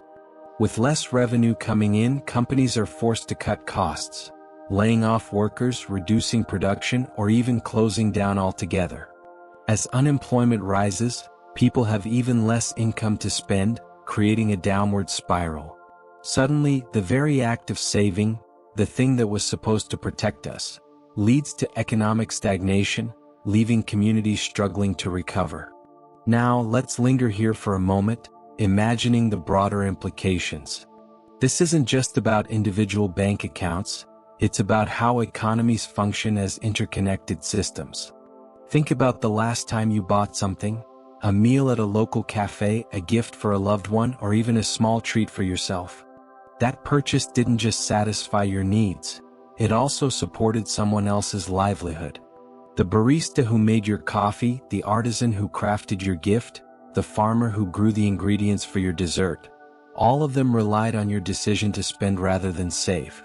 In a healthy economy, spending and saving exist in balance, each playing its part in sustaining growth and stability. But let's bring it closer to home, away from abstract theories and into the realm of everyday life. Haven't we all felt the tension between saving for tomorrow and enjoying today? Perhaps you've skipped dining out to pad your emergency fund, or delayed a vacation to build up your retirement savings. These choices make sense individually, they align with long-term goals and financial security. But when multiplied across millions of households, they can tip the scales too far in one direction, choking off the flow of money that keeps economies alive.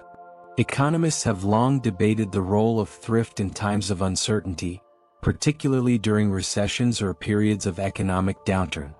Some argue that encouraging consumption is key to recovery, urging governments to step in with stimulus packages, tax cuts, or infrastructure projects to boost demand. Others emphasize the importance of balanced policies that encourage both saving and spending, ensuring that short-term sacrifices don't come at the expense of long-term prosperity. Still, the paradox remains: how do we reconcile personal responsibility with collective well-being? Take a deep breath now, letting the stillness of the room envelop you. Feel the warmth of the fire against your skin, the faint hum of the wind outside. Allow yourself to marvel at the complexity of the situation, not as a problem to solve but as a reflection of the delicate equilibrium between self-interest and community welfare.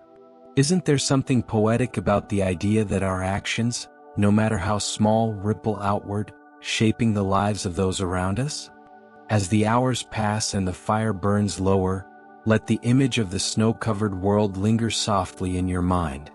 Picture the streets lined with shops, their windows glowing faintly in the dark. Imagine the shopkeepers inside, hoping for customers to walk through their doors, carrying with them the promise of continued livelihoods. Perhaps tonight, in your dreams, you'll find yourself wandering these streets, witnessing firsthand the interplay between saving and spending. Or maybe you'll simply sit here, content to embrace the tension, to wonder, to reflect. And so, as you prepare to rest, carry this quiet contemplation with you. Let it remind you that life, and economics, is full of dualities, each one layered with nuance and possibility. For in the dance of thrift and generosity lies the essence of resilience, and the beauty of striving for balance in an ever-changing world. Number 22. The paradox of hedonism: chasing happiness makes it elusive. Imagine yourself standing in a sunlit meadow, the kind where wildflowers sway gently in the breeze and the air smells sweetly of earth and grass. You're holding a delicate butterfly in your cupped hands, its wings shimmering faintly with colors that seem to shift as it moves. Your goal is simple: to keep the butterfly close, to hold on to its beauty and joy forever. But here's the catch: the tighter you clench your fists, the more likely the butterfly will flutter away, leaving you empty-handed. This is the paradox of hedonism, a timeless truth about happiness. The harder we chase it, the more elusive it becomes. Let's pause here for a moment, letting the image settle softly into your mind. Picture the butterfly again, not as just an insect but as a symbol of the joy we all seek. When you first entered the meadow, the butterfly came to you naturally, drawn by your calm presence and open hands. Yet now, consumed by the desire to possess it, you've disrupted the very conditions that allowed it to stay near. In much the same way, when we fixate on achieving happiness, we often create stress, frustration, and disappointment, the very things we hope to avoid. Now, let's linger here for a moment, imagining the broader implications. This isn't just about butterflies or fleeting moments of pleasure. It's about how we approach life itself.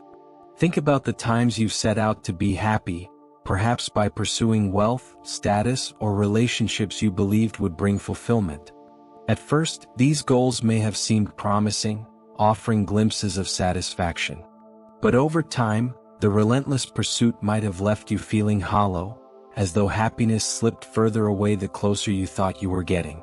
Why does this happen? Because true happiness rarely comes from direct effort. Instead, it emerges indirectly as a byproduct of living meaningfully. Philosophers have long grappled with the nature of happiness, particularly the tension between seeking it intentionally and allowing it to arise organically. Aristotle argued that eudaimonia, a state of flourishing achieved through virtuous living, was far more enduring than fleeting pleasures. Modern psychologists echo this sentiment, suggesting that focusing on personal growth, connection, and purpose leads to deeper, more sustainable happiness than chasing hedonistic thrills. The paradox lies in the fact that the more we try to grasp happiness directly, the less likely we are to experience it. But let's bring it back to the meadow, away from abstract theories and into the realm of human emotion. As you stand there, hands trembling slightly with the effort of holding on, feel the weight of the paradox, not as something to resist but as something to embrace. Isn't there something poetic about the idea that happiness cannot be forced or controlled? That it arrives unbidden, like sunlight breaking through clouds or laughter bubbling up unexpectedly during a quiet moment. Take a deep breath now, letting the stillness of the meadow envelop you. Feel the soft rustle of grass beneath your feet, the faint hum of bees flitting between flowers. Allow yourself to marvel at the complexity of the situation, not as a problem to solve but as a reflection of the delicate balance between effort and surrender. There's something oddly liberating about realizing that happiness doesn't require constant striving. Sometimes it simply asks us to be present, to trust that joy will find us when we least expect it. As the day wears on and shadows lengthen across the meadow, let the image of the butterfly linger softly in your mind. Picture it alighting on your shoulder, free yet close, a reminder that some things cannot be captured, they can only be cherished in their natural state. Perhaps tonight, in your dreams, you'll find yourself back in this meadow, watching as the butterfly dances freely among the flowers, teaching you the art of letting go. Or maybe you'll simply sit there, content to embrace the mystery, to wonder, to reflect. And so, as you prepare to rest, carry this quiet contemplation with you. Let it remind you that life is full of paradoxes, each one layered with nuance and possibility. For in the dance of pursuit and release lies the essence of happiness, and the beauty of finding joy in unexpected places.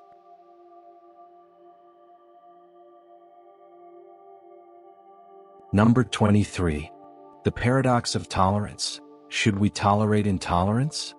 Imagine yourself walking through a bustling town square, the kind where voices blend into a symphony of life.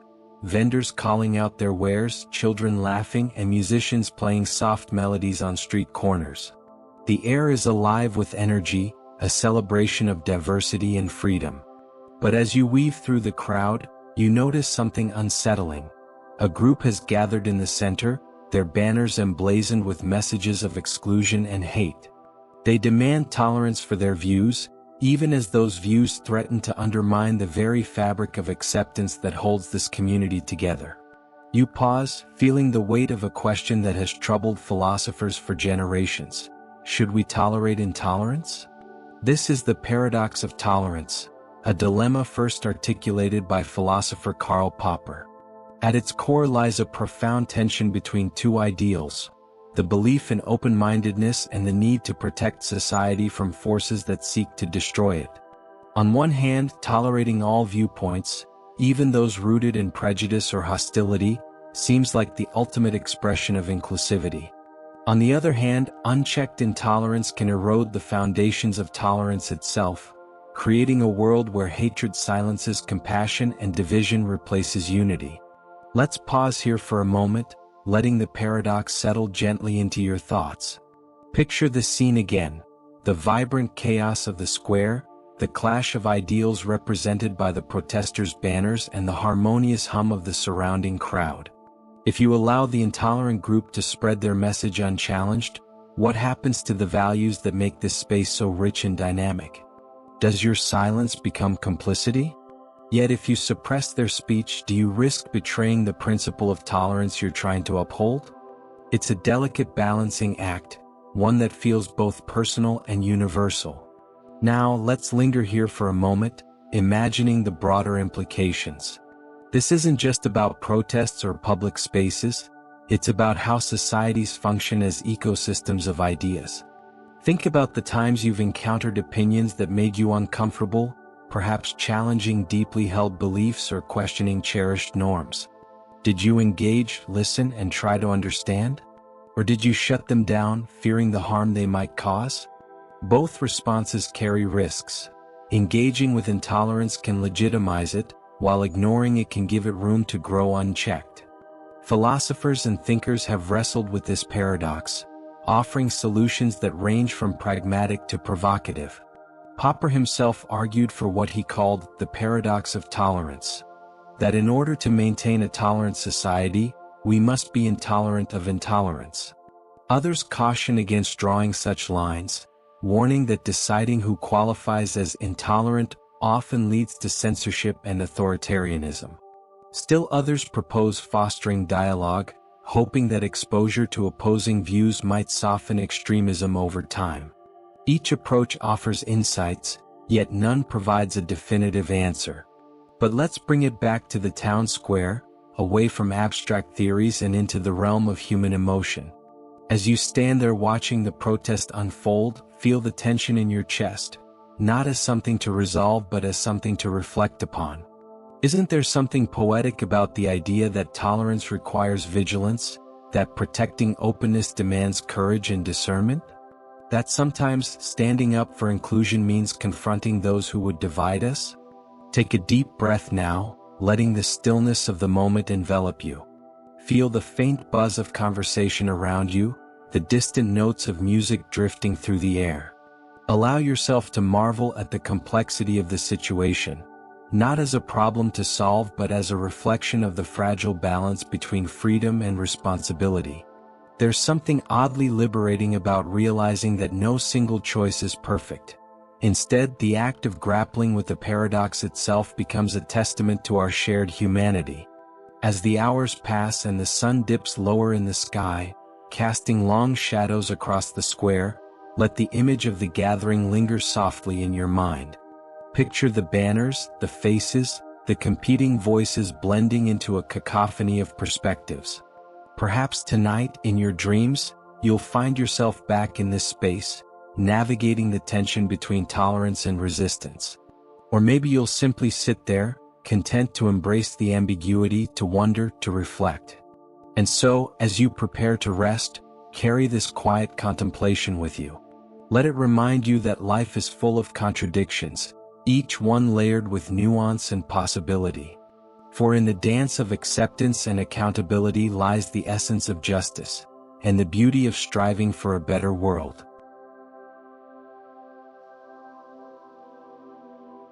Number 24. The Paradox of the Ravens, Proving Negatives with Positives. Imagine yourself seated in a quiet garden at sunrise, the kind where dew clings to blades of grass and the air carries the faint scent of blooming flowers. Before you lies an open notebook, its pages filled with sketches of birds, ravens specifically. Each one is depicted in glossy black feathers, their sharp eyes staring back as if guarding some ancient secret. You've been observing these birds for days, trying to confirm a simple hypothesis. All ravens are black. It seems straightforward enough. All it takes is finding ravens and checking their color. But as you sit there, pen poised above paper, a peculiar thought begins to creep into your mind. What if proving this statement isn't as simple as it appears? This is the paradox of the ravens, a philosophical conundrum that challenges how we gather evidence and draw conclusions about the world. At first glance, confirming all ravens are black involves observing ravens and noting their colors. If every raven you see is black, the hypothesis gains support. But here's where things get strange. Logically speaking, the statement, all ravens are black, is equivalent to saying, everything that is not black is not a raven. This means that any non-black object, a red apple, a green leaf, or even the white chair you're sitting on, can also serve as evidence for the original claim. After all, if something isn't black and isn't a raven, it supports the idea that only black objects qualify as ravens. Let's pause here for a moment, letting the paradox settle gently into your thoughts. Picture the scene again, the tranquil garden bathed in soft morning light, the notebook resting on your lap. Now imagine holding up a bright yellow lemon and declaring, "This proves all ravens are black." On the surface it feels absurd. How could a piece of fruit have anything to do with birds? And yet, according to formal logic, it does. The implications are both fascinating and unsettling, blurring the lines between relevant and irrelevant evidence. Now, let's linger here for a moment, imagining the broader implications. This isn't just about ravens or colors, it's about how we reason and seek truth in a complex world. Think about the times you've tried to prove or disprove an idea, whether it's convincing yourself that a friend is trustworthy or determining why your car won't start. We tend to look for direct evidence, actions, facts, patterns that align closely with the question at hand. Yet the paradox reminds us that indirect evidence can play a role too, even when it feels counterintuitive or unrelated. Philosophers have debated the raven paradox for decades, exploring its implications for science, reasoning, and epistemology. Some argue that while non-black objects technically count as evidence, they contribute so little weight that they might as well be ignored. Others suggest rethinking our approach to confirmation altogether, proposing new frameworks for evaluating evidence that prioritize relevance over strict logical equivalence. Still others embrace the paradox as a humbling reminder of the limits of human understanding, urging us to remain vigilant against oversimplifications. But let's bring it back to the garden, away from abstract theories and into the realm of human curiosity. As you sit there sketching ravens and pondering lemons, feel the weight of the paradox, not as something to resolve but as something to marvel at. Isn't there something poetic about the idea that knowledge often comes from unexpected places? That seemingly unrelated details can connect in ways we never anticipated? Life itself is full of such surprises, where insights emerge not from grand revelations but from subtle connections. Take a deep breath now, letting the stillness of the garden envelop you. Feel the cool breeze brushing against your skin, the faint rustle of leaves overhead. Allow yourself to wonder, not as a skeptic seeking proof but as a dreamer embracing mystery. There's something oddly comforting about realizing that certainty isn't always attainable, that discovery often requires stepping outside conventional boundaries. As the sun climbs higher in the sky, casting long shadows across the garden, let the image of the raven linger softly in your mind. Picture its sleek form perched on a branch, its dark silhouette stark against the pale dawn. Perhaps tonight, in your dreams, you'll find yourself surrounded by ravens, each one revealing layers of meaning beyond their plumage. Or maybe you'll simply sit there, content to embrace the tension, to wonder, to reflect. And so, as you prepare to rest, carry this quiet contemplation with you.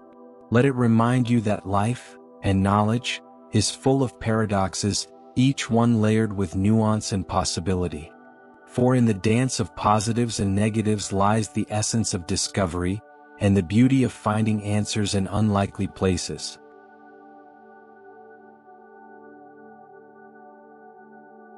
Number 25. The birthday paradox, surprising coincidences among friends. Imagine yourself at a cozy gathering in a warmly lit room, the kind where laughter mingles with the soft hum of conversation and the faint clinking of glasses. You're surrounded by friends, 23 of them to be exact, and someone mentions how fascinating it is that no two people seem to share a birthday. What are the chances? They muse aloud. But here's the twist. Despite the group's modest size, the odds are surprisingly high that at least two of you do share a birthday. This counterintuitive revelation is known as the birthday paradox, a delightful quirk of probability that reminds us how often our intuition can lead us astray. Let's pause here for a moment, letting the scene settle gently into your mind. Picture the room again, the glow of string lights strung across the ceiling, the comfortable chatter of your friends as they mingle. Now imagine posing a question to the group. Does anyone here share a birthday with someone else? At first glance it seems unlikely. After all, there are 365 days in a year, and only 23 people in the room. Surely the chances of overlap must be slim. Yet, when you actually crunch the numbers, the result is astonishing. There's about a 50% chance that two people in this small group share the same birthday. And if the group grows to 70 people, the probability skyrockets to over 99%.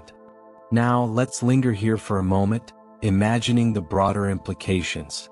This isn't just about birthdays or coincidences, it's about how we perceive likelihood and randomness in everyday life. Think about the times you've marveled at an unexpected connection, discovering that a colleague went to the same school as you, or finding out a stranger shares your obscure favorite book. These moments feel magical, almost fated, but math reveals that such coincidences are far more common than we realize. The birthday paradox teaches us that patterns and overlaps emerge naturally, even in seemingly random systems. But let's bring it back to the gathering, away from abstract probabilities and into the realm of human experience. As you stand there watching your friends chat and laugh, feel the weight of the paradox, not as something to resist but as something to embrace. Isn't there something poetic about the idea that connections form effortlessly, without deliberate effort? That in a world teeming with possibilities, shared experiences and commonalities arise organically, binding us together in ways we might not anticipate?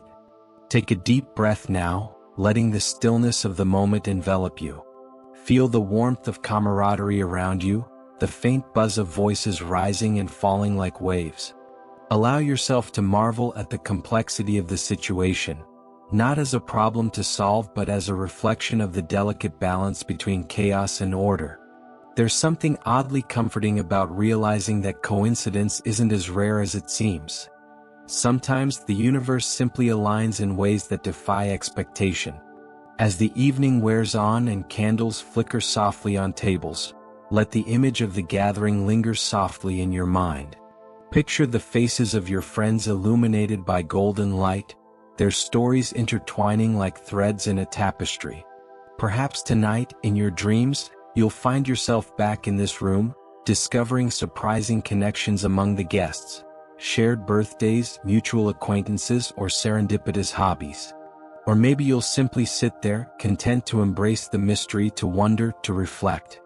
And so, as you prepare to rest, carry this quiet contemplation with you. Let it remind you that life is full of hidden harmonies, each one layered with nuance and possibility. For in the dance of chance and certainty lies the essence of connection, and the beauty of finding meaning in the unexpected.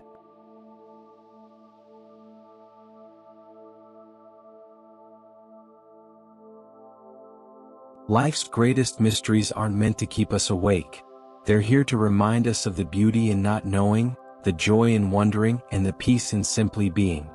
So let's continue with part 2 of a journey through 50 logical and mathematical paradoxes, A Mind's Lullaby. A link is in the descriptions or at the end of this video. Thanks for watching.